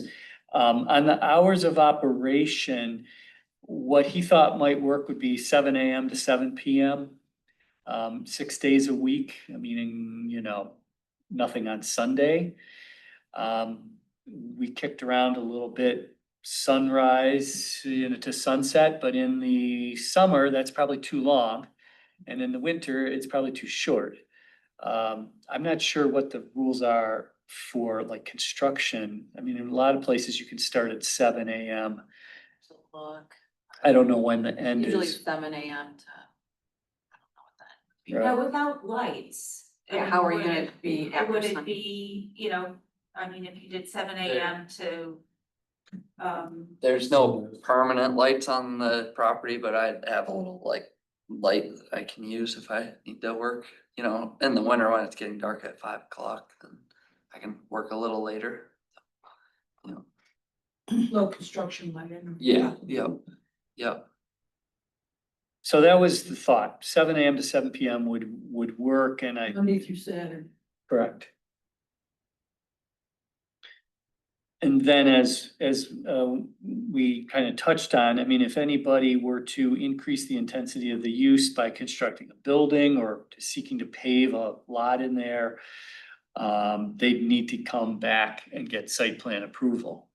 So I think in a way that may be your most, that to me is a pretty secure way of making sure that the intensity remains as Miles has represented it. You would think. As you can see, that doesn't always occur. Not always, but usually, more visible. right, this is quite visible. Smaller site also. So what if you did, a maximum, I mean, I don't know if they're employees or you could say a maximum number of employees of, I'm just thinking, I mean, you said there are sometimes 2, if we said 3, I mean, just, or, I mean, I'm just trying to think of, how you, Yeah, there definitely wouldn't be any more than, 4 people total there at a time. but that- We're growing. So you just said 3 employees, but it's, maximum of 3 employees, and yeah, obviously. Well, I mean, one of the things I don't want as his attorney is that, we don't wanna create a situation that just sets up problems for the township and for him. So, I mean, clearly it's a low intensity of use. doesn't take many people to operate the gas powered machine is the same level of noise as a lawnmower. But I just don't wanna, I mean, I can see 4, I can see 3, I'm just thinking, 3 to 4, and then, someone from the township comes by because he had someone came in with a truckload and he's got, It's gonna be, yeah. Mr. Bunzel, that does not work for us. You see, we get into trouble. I understand from your vantage point and what you're saying. I'm a lawyer, I totally get it. But this Nope. intensity issue is hitting us in the face right now on a different level. Not any operation like yours, but it does raise the issue about, we do these conditional uses and then we don't have some parameters in place, so. I get it. Comfortable with, If you want want from your high school to help, that Mhm. might be a lot of people on the site, I think is kind of what people might be thinking. Yeah, I mean, I feel comfortable saying no more than 5 people ever. it's growing. No, that's kind of big. With that, All right. with that, let him, give him some room to, yeah, he needs to have a little room. For flexibility. Yeah. Yeah. Now, on the diagram, you just had 2 long lines of log storage. And Yeah, so is that, you're committing to that? on the site plan, it's 2 rows, but yeah, along that front fence line is where the logs are stored. On the drawing, so that'd be the south side of the property, right? Right. Along Dexter Chelsea. Staging. Where it says log staging. Right, because the truck Yeah. bring the logs in off of Dexter Chelsea and they Yeah, deliver them close, as quickly as they can, if you will. So that's why they're out. they're set like over the fence. Okay, Yeah. but those are in process and then, but the ones that you store to dry, that Mhm. are there permanently, those 2 rows are adequate. Yeah, that you've yes. shown there. Yep. I'm just, trying to make Just, sure. although I just want to make sure, because I think that are you referring to the rows on the Northwest, yeah. Right, because he does have you see the round things, those are also like where I don't know if you've driven by, but he's got the splitter and then there's a conveyor belt. And so then the split logs go up the conveyor belt and they drop into like a pile. Like a cone, yeah. And they dry. And so I just wanted to make sure there's those 2 things. And then the stacked firewood is on the northwest where that's already like what do you call Split it? into the Okay, so small that's getting size. seasoned. Yeah, yep. I just want to be clear that it wasn't just that area where it's storing the split wood. Yeah, and you have the log staging areas where you have the. log Yep. Running area. Right. Yep. You're not covering the wood. No.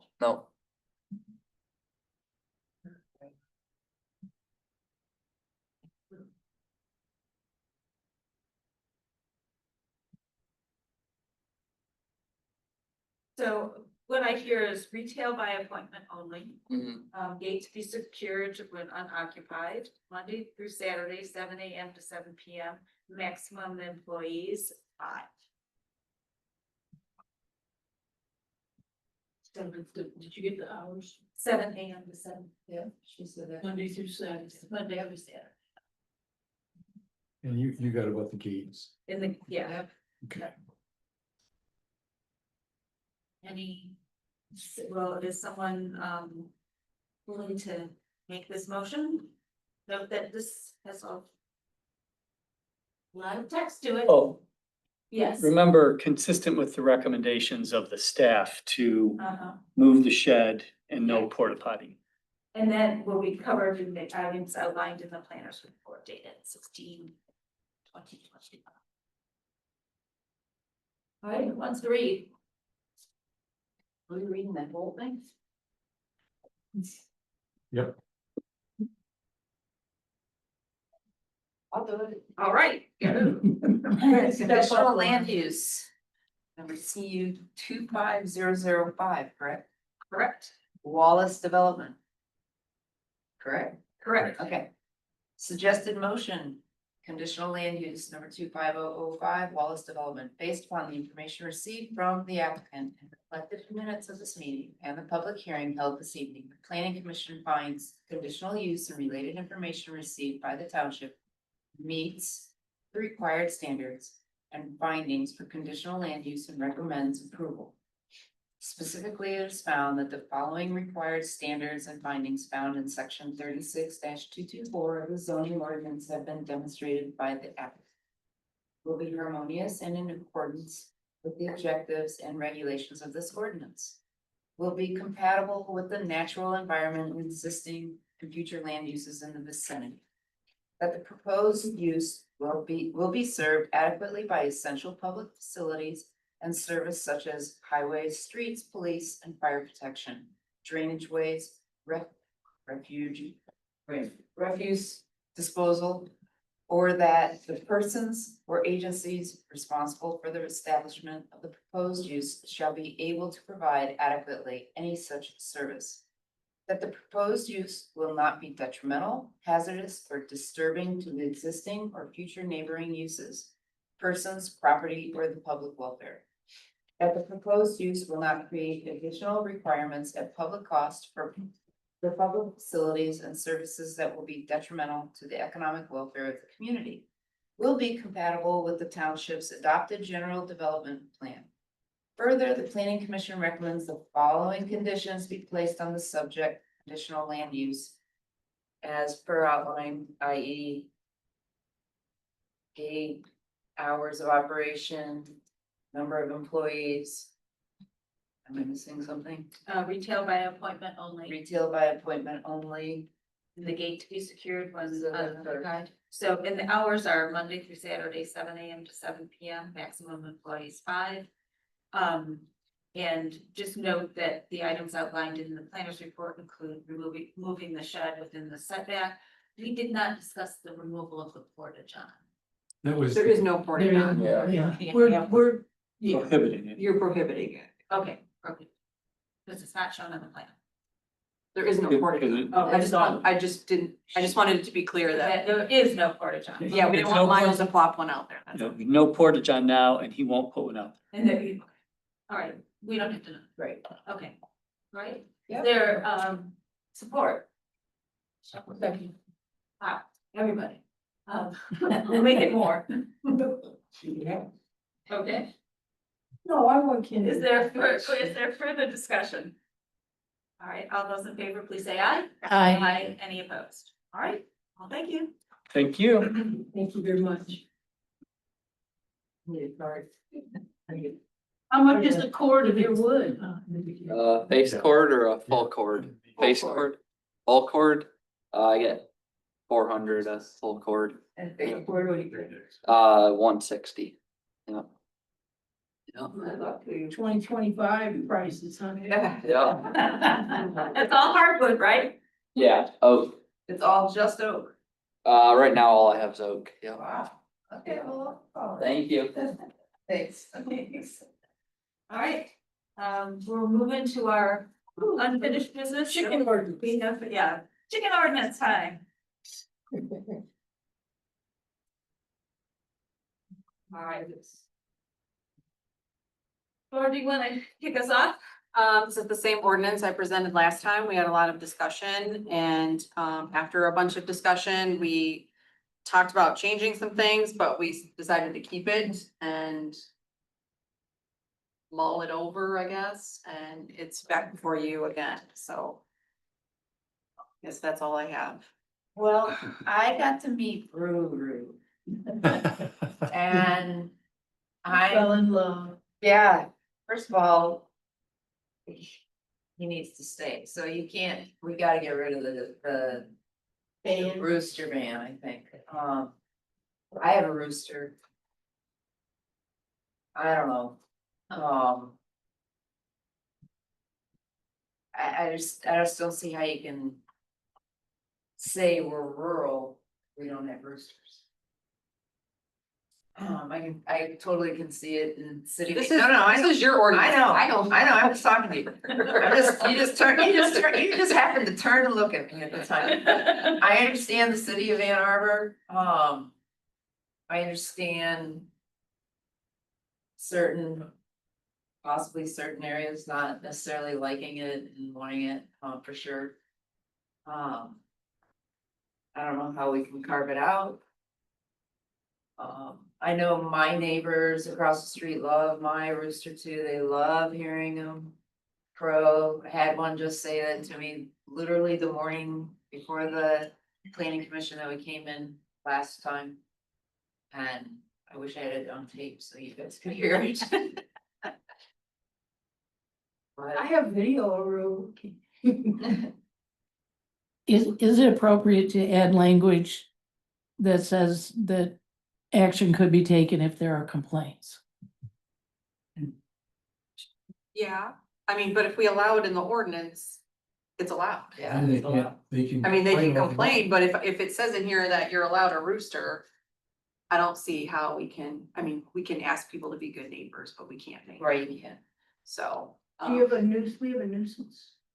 Do we have a nuisance? We have no ordinance? We do Well, have a we- new yeah. ordinance. So, How well defined. so I would just say, I've done a lot of thinking about this, and I've talked to quite a few of my neighbors. And just on the rooster thing, nobody has complained about my rooster. And, I was talking to various neighbors who have chickens. I didn't have any experience with chickens, so I felt I needed to kind of do a little research in the neighborhood about chickens. And I think a couple of things are problematic.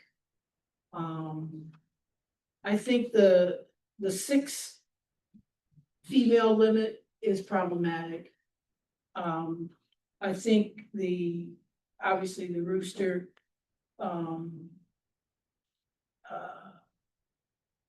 the slaughtering of chickens, number 10 is problematic. And I'll tell you why. It was brought to my attention that, sometimes predators get to chickens and they don't do the full job. Some predators are not there to eat, they're there to bother. Raccoons are a good example of that. And, so you have to do something. You don't want the animal to suffer. You have to go home and you have to kill it. Now, would that be slaughtering chickens?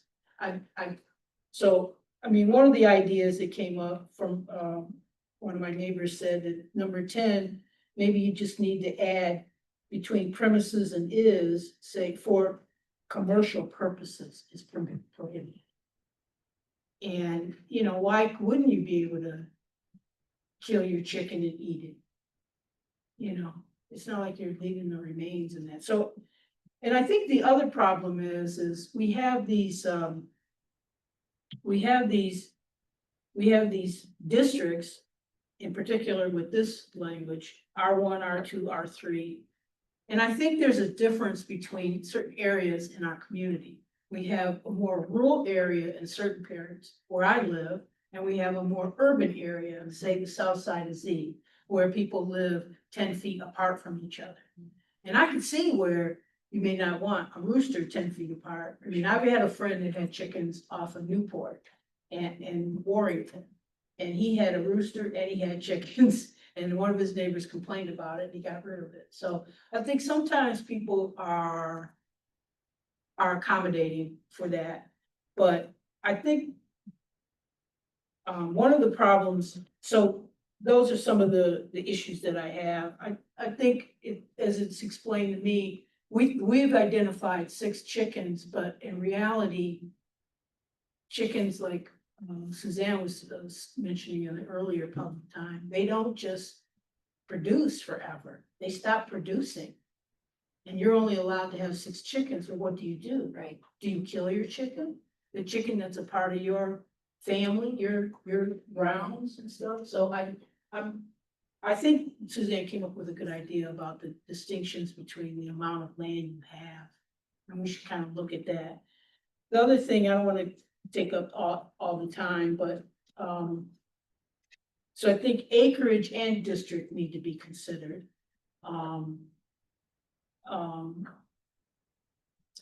I have a comment, Let me just Yeah, go ahead. wrap up with this last thing. I think the existing ordinance, the regulation of animals needs to be amended. It specifically, page 2, class 3, that's where chickens fall into class 3. And it says a minimum of 2.5 acres. Well, some people have 2 acres that live by me, and they have 17 chickens. So I think, Laura, do you know why this 2.5 acre with 10 chickens in a A1? I have a neighbor who's in a A1, I don't know why. but she only has 2 acres. And she has a lot of chickens, so I'm just trying to, maybe there's something I'm not thinking of, that there's a reason why that's. Okay, so I question whether or not that's, So in daily life, when people ask me about chickens, I just go to the keeping of animals and say you have to be zoned RC, ER, or A1, and you have to have 2.5 acres. That's I don't say you can only have 6. I mean, I just point them out to, so if you're zoned and have 2.5 acres, I'm not going out counting your chickens. I understand. You're allowed to have chickens. If you are to adopt this new keeping of chickens as part of the keeping of regulating animals, we're allowing it in keeping of chickens in all the districts. But we're limiting the number when you aren't in the ag, the RC or the ER district. Those are the districts that require a minimum of 2.5 acres. So I can see I mean, all of this is up for discussion. This is based on a neighboring community and this is what they've adopted. But you can modify this in any way.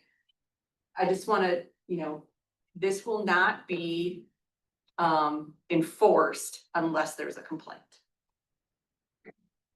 Just like all our ordinances. Right. We are not gonna be going out counting and Chickens. enforcing Right. this We need to ordinance make it- without a complaint. Now, it's interesting because there was, and I don't know where this legislation is in Michigan, but there was a proposal that would allow,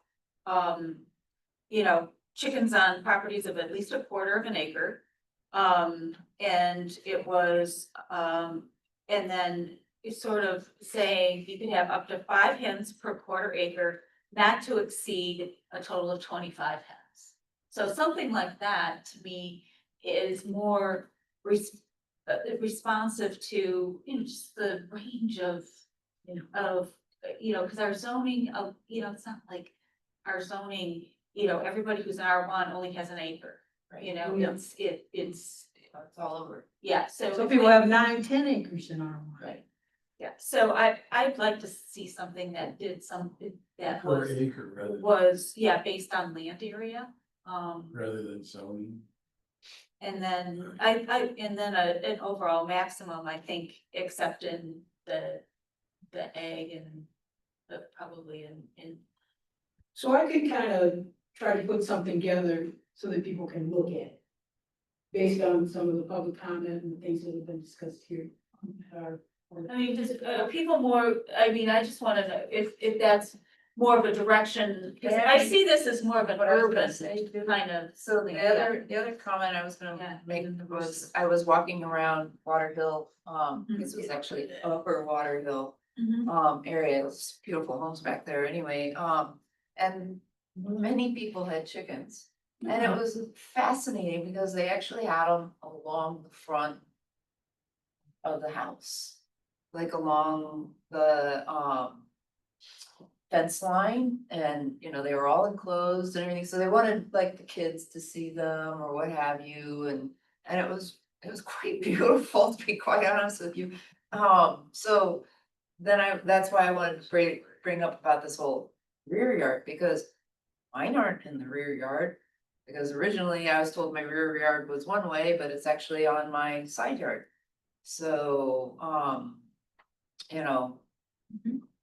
that's another Discussion thing. of where. Yeah, a discussion of where, like, it doesn't have to be in the rear. I mean, it could be in the front, it could be. I Is think that in people's there? concern with it maybe being in the front is not everybody's idea of a chicken coop would be what I'd wanna see in the front yard. I'm gonna keep it real. Yeah, no, I These got people you. that put together some stuff that it's the best they can do. Yeah, I got you. But it's not very attractive, Right. and This was- that wouldn't be In what Ann Arbor, everybody it would was, look at. it was quite attractive. It was amazing, really. But But the building codes. yeah, I had a comment about the Yeah. number of chickens. You suggested per acre up to a maximum number. I don't even know why we want a maximum number if we just establish the number per acre you're allowed. So if you got, I was just thinking, you don't want somebody to have a huge poultry operation. Well, that's what I Yeah, think. R1 with. If you've got 40 15. this is for and it's non-commercial, supposed to be for home use only, right, this is not. that's a lot of eggs you got, believe me, I know what I'm talking about. Yeah, That's the money is- maybe they're giving away, to friends, I get. You're not supposed to be selling them I'm according to not- the language right now that's being I'm not proposed, selling, but- I'm giving to my neighbors. Right. I give to That's a my lot of eggs. friends. Oh, yeah. And I'm not saying you can't. No, I know.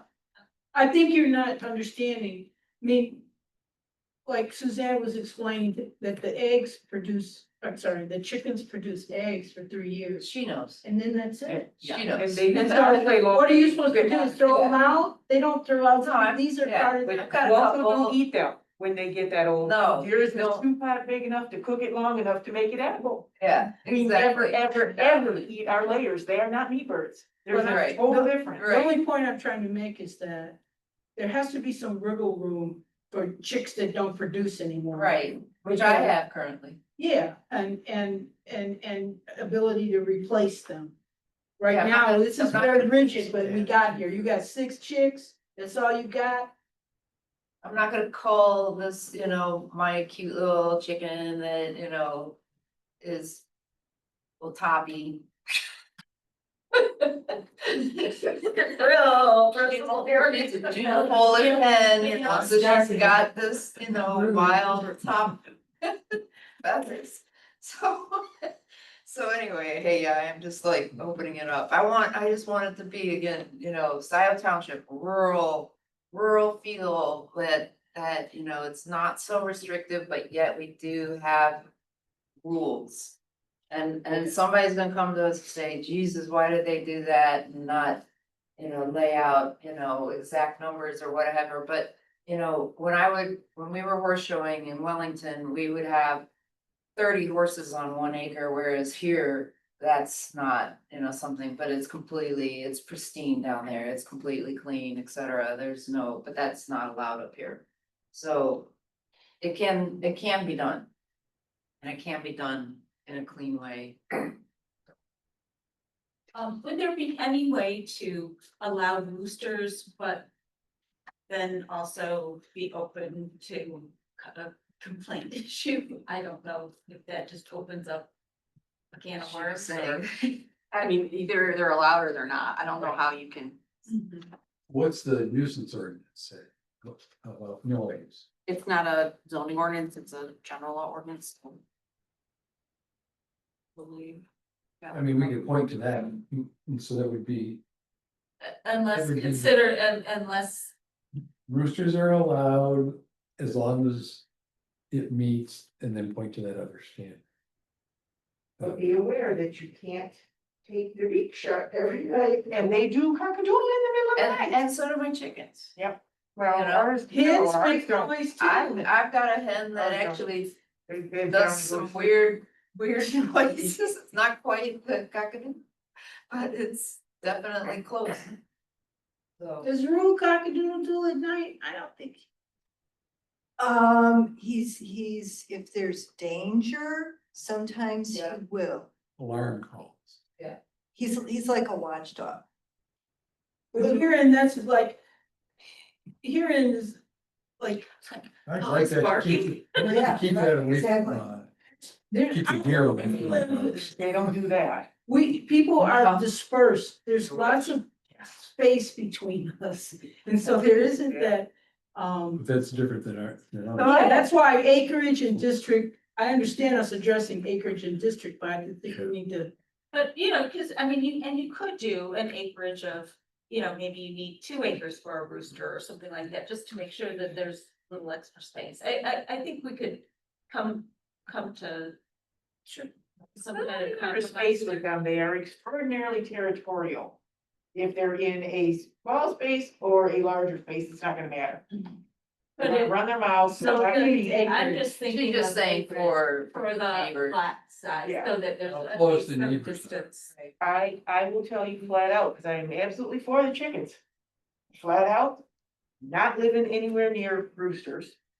So we have a Bantam rooster. They're dangerous, they can be very dangerous, going after children's eyes. Yeah, I had one episode with Clyde, Right, it's not yours, but and, he hasn't ever again. my dad's killed them before because they went after my nephew's eyes. and But he yeah, took for his sure. crack, And you're Yeah, not. yeah. So where do you find more about the nuisance ordinance?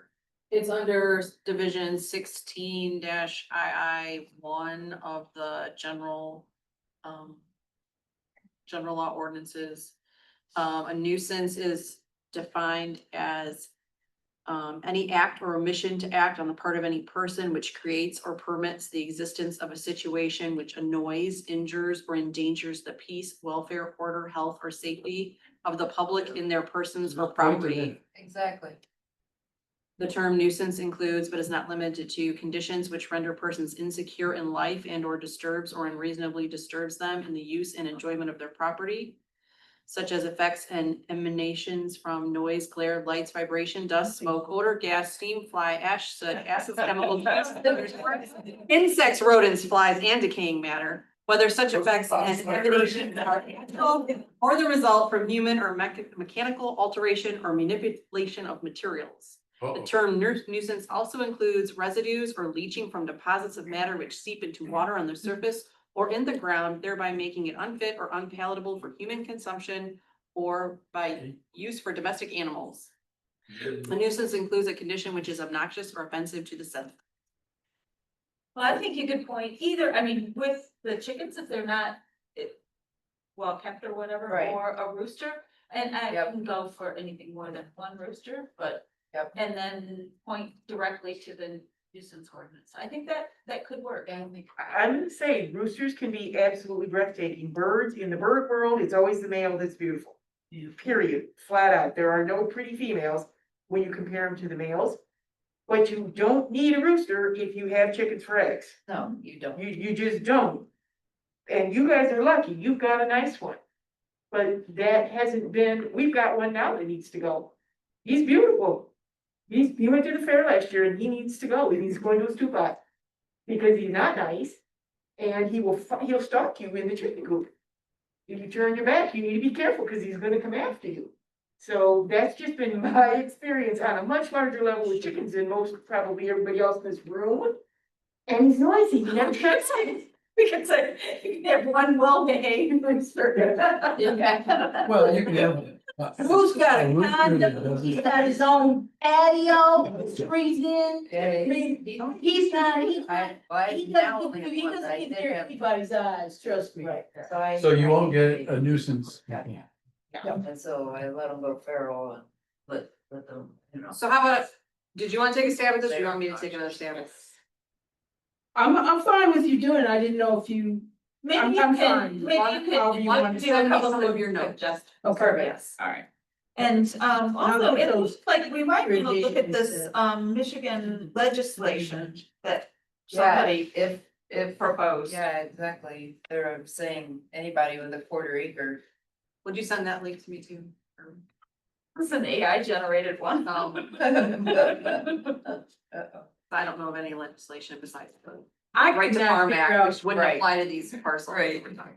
class 1, class 2, class 3 until I emailed Laura and said, what's that thing? Oh. It was DeSana, I'll send you the link. Okay, thanks.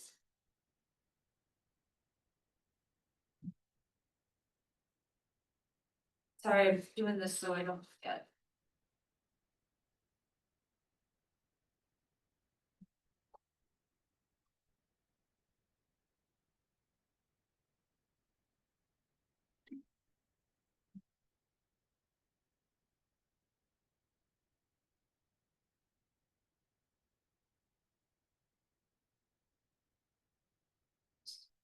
Okay. All right. Landscape ordinance. Point of clarification, Oh, yeah. I just was, I was under the impression when you introduced, the proceedings before that there'd be a chance to talk to the ordinances as they came up as well. Oh, no, but if, does anyone, have an issue with, letting, I'm sorry, your name, please? Eric Sky, Eric, I can be relatively brief. I'll open a public comment, at 9:20. Please come forward. I apologize if I misunderstood your intent. I wouldn't have sat here all the time. My name is Eric Sky, I'm a Scio resident. I am a prior chicken owner. I haven't had chickens for about 3 or 4 years since my children have graduated and moved on to other things, and I'm retired. I wanted to talk after rather than right away and leave because I wanted to understand how the commission was feeling and kind of what was the discussion about this, because I missed that the first time and didn't see that until it was on the agenda this time. I really do appreciate that there's a thoughtfulness to trying to make sure people with a residential zoning are given the opportunity for chickens. So I think the intent here is very, very much appreciated by me and by many people I know who do have chickens in the Scio area. I think some of the issues that you have been talking about are the things I'd like to just talk about 20 years of experience of doing this. You talked about a problem rooster. I've had problem roosters. That's why number 10 is really difficult because nobody wants my problem rooster. So I have to put my problem rooster down. And I'm not raising chickens to slaughter them. I had at least a dozen roosters over 20 years that TSC sold me as a hen. Couldn't do anything because they sex them when they're this big. You know, they're trying to get the right parts and they miss it sometimes. The number's like 95%, but if you buy enough chickens, you end up with a rooster at your house and you can't do anything about that. So just a couple thoughts. I totally support the concept of residential, not commercial. And I think any place you're having difficulty trying to clarify quantity and things like that, this is not intended for commercial use. That's not, I think you guys have been very clear on that. I appreciate that. You had a very long discussion about the numbers. 6 for me seems so arbitrary. I had an experience once where we had something like 10 chickens and we really only wanted a few more because we had a pretty young flock. I went to TSC, they would only sell me 4. I went to TSC before I came here today to confirm that that's their current policy. So if I have 3 chickens and I'm going into the spring and I don't know how many chickens I'm gonna have in October, I have to buy 4 at TSC or I have 7 and I break the ordinance. I looked into local ordinances. You know, my dad has a postal stamp lot in Ann Arbor and his neighbor has the same and his neighbor has 6 chickens in the backyard. Now they don't have roosters, but that's 6 chickens on a postage stamp. I ran into Grand Rapids. They have a 0.087 acreage for you to have 4 chickens. And I think you guys talked a lot about the difference in lots. I have 2.6 acres or something like that. But the concept of taking into account size and modifying what people can have. And I don't know if there's a minimum size. I certainly understand the concept of a minimum size for a rooster to create that sound zone you were thinking about. But I can tell you, I have heard roosters three properties down. And you know, yeah, I'm not, and people have heard my rooster 3 properties down when I have them periodically. But you know, if there was something like, you know, if you don't have a half acre, you can't have a rooster. Somebody mentioned you don't need a rooster if you're having eggs for eating. But you know, my kids several times we allowed them to let one of the broody hens raise baby chicks so they could learn about the rural life and a little bit about chickens growing up and taking care of their chickens. And I mean, it was like the best thing in the world for raising a family in a rural environment. And we wouldn't have been able to do that without a rooster. So I'm not like a huge rooster fan, but I think it's very arbitrary to say you can't have a rooster if you can have 20 chickens, and just feels odd to me. A couple other things and I'll give you guys the rest of your evening, because I think you've really talked about things I was worried about. I do have a question about why you couldn't have meat chickens. I understand people don't like to talk about slaughtering animals, but not everybody in Scio Township is a vegetarian. And if people buy chicken at Myers, they can buy chicken from their backyard if they raise But it. you can take it to Munsel's and have it processed if you wanted to raise meat birds, just don't do it at your house, I think is what, that's my understanding of what's being said. Well, and I think, if slaughtering is not commercial, but it's killing an animal, then my response to that would be, so what do I do with the injured animal? I think one of the commissioners brought that up. But the other thing that for me, I personally have never raised meat animals, but I do some hunting, and I'm particularly a bow hunter, and I can shoot a turkey in my backyard and I can process it in my backyard. But I can't take my chicken in a confined area and do the exact same thing and make it. It's just kind of, to me, a mismatch in the concept. If I'm doing a humane raising of animals for my family and trying to do that, sometimes culling some of those animals are necessary. People take their, animals to vets to be humane and put them down, and not every farmer does it that way. So I understand the sensitivity of that, I really do. I just, I know that in a rural environment where you have chickens, that'd be a lot of work. And the last thing I would say is you have just one comment at number 7, all feed stored in a rodent-proof container. The normal person probably has food out for the chickens 24/7. It's in a container, and then the rest of your food is stored somewhere. And so were there to be a statement like that, you could potentially say my feeder is storing food. Because when I go away for 5 days, my feeder's got 5 days of food in it.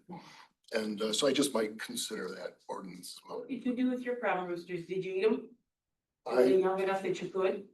So I'm just curious. yeah, I hate to be on the record, but I tried everything over the years. First I tried, because I wanted to be like Thanksgiving, I tried a younger rooster. That was not a particularly delightful dinner, but we tried it. And I put another one another year in a pot.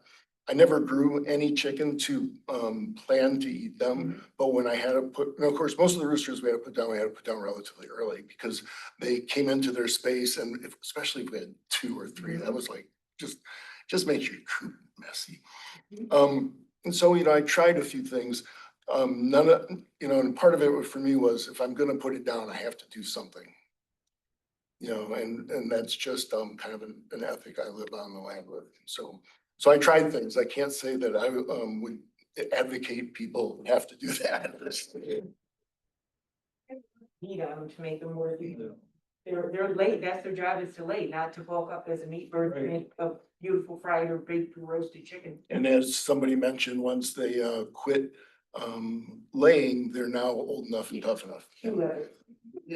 So I appreciate you giving me a space for some open forum of comments. I appreciate the careful deliberation you've been giving.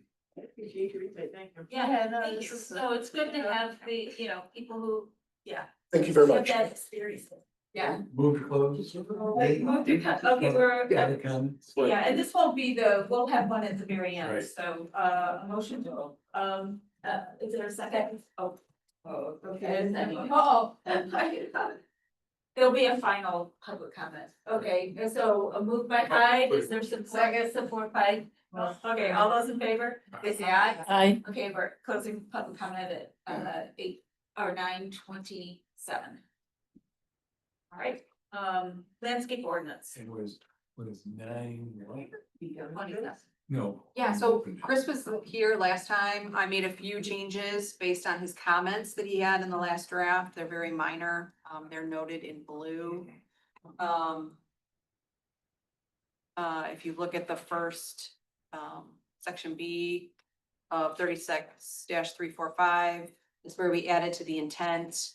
The removal of invasive species is encouraged to promote biodiversity. Further, the reduction of turf grass where it is not serving a specific purpose shall be prohibited.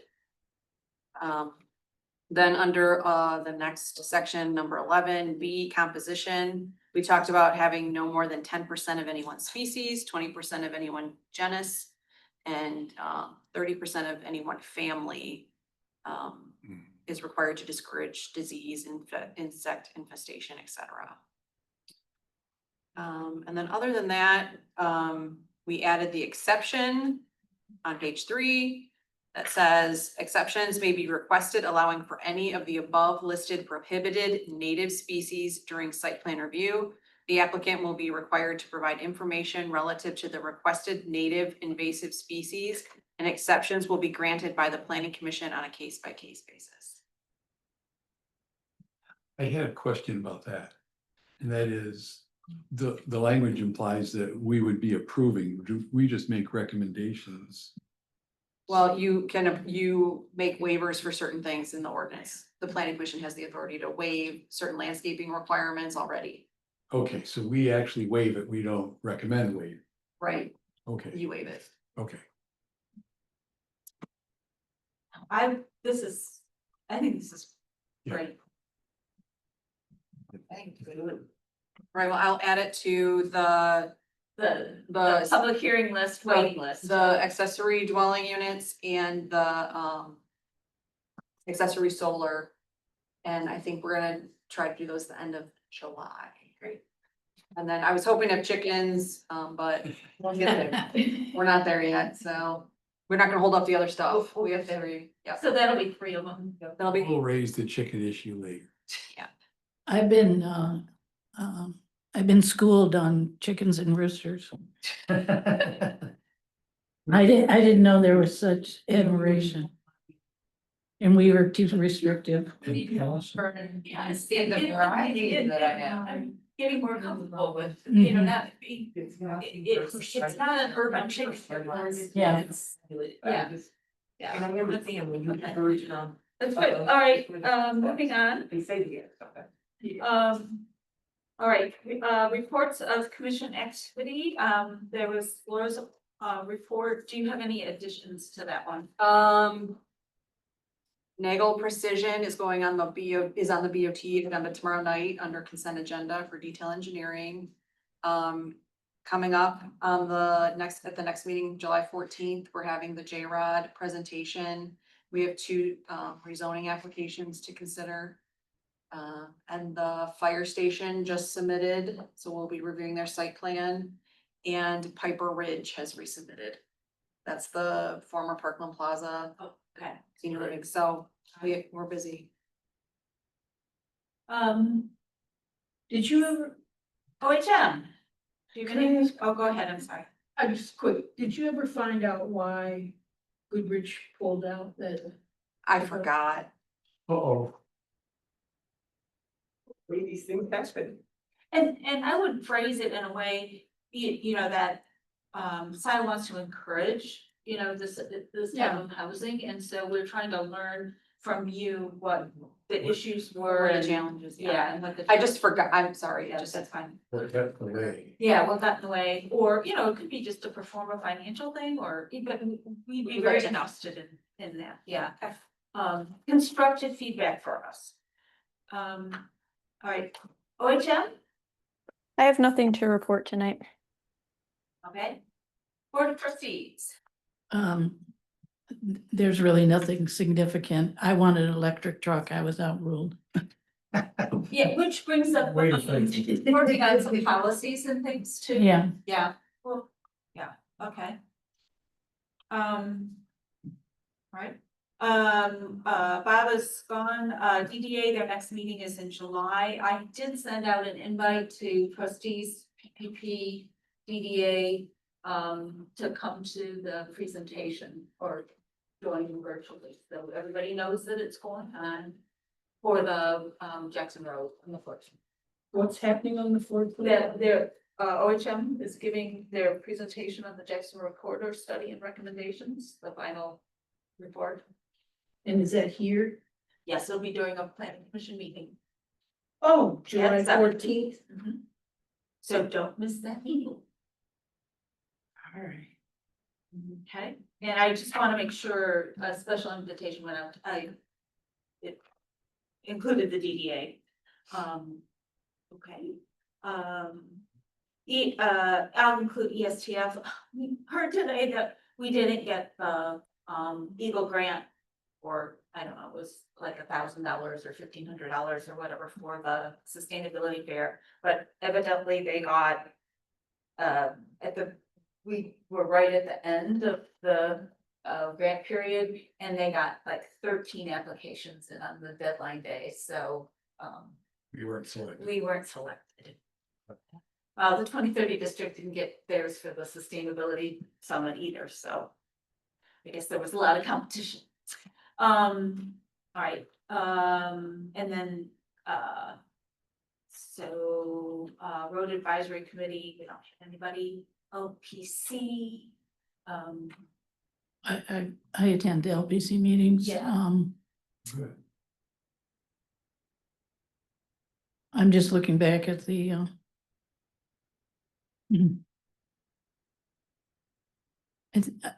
they added a new member, Mary Beth Lynch, which was good, very enthusiastic, not addressed during that meeting, but it has been announced that the, very large, appropriation, $25 million has just been canceled, which Scio expected to get roughly $6 million for land preservation.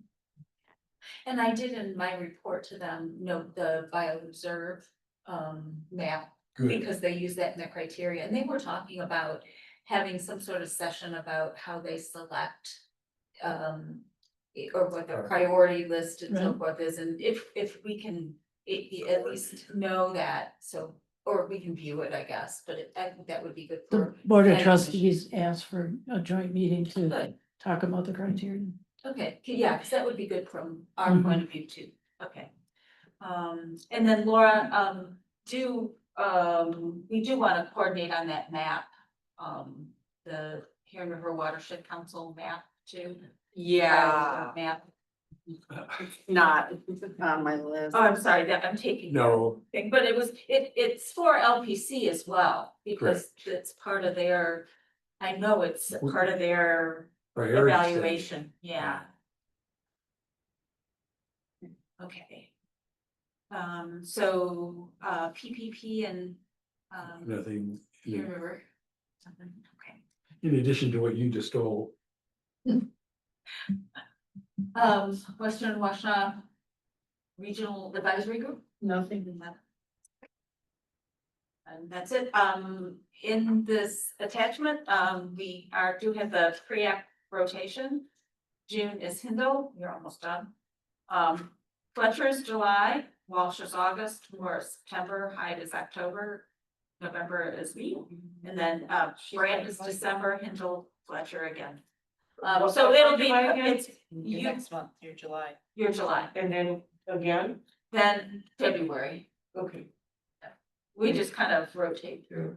And so if there's a month where you're gonna have a So extended, you're gonna be gone or something, we can switch. But this will be, it'll come up on this report attachment in the mid, so you can also refer to it. Okay, thank you. So, Is that in the, because you haven't. yeah, it's in the back.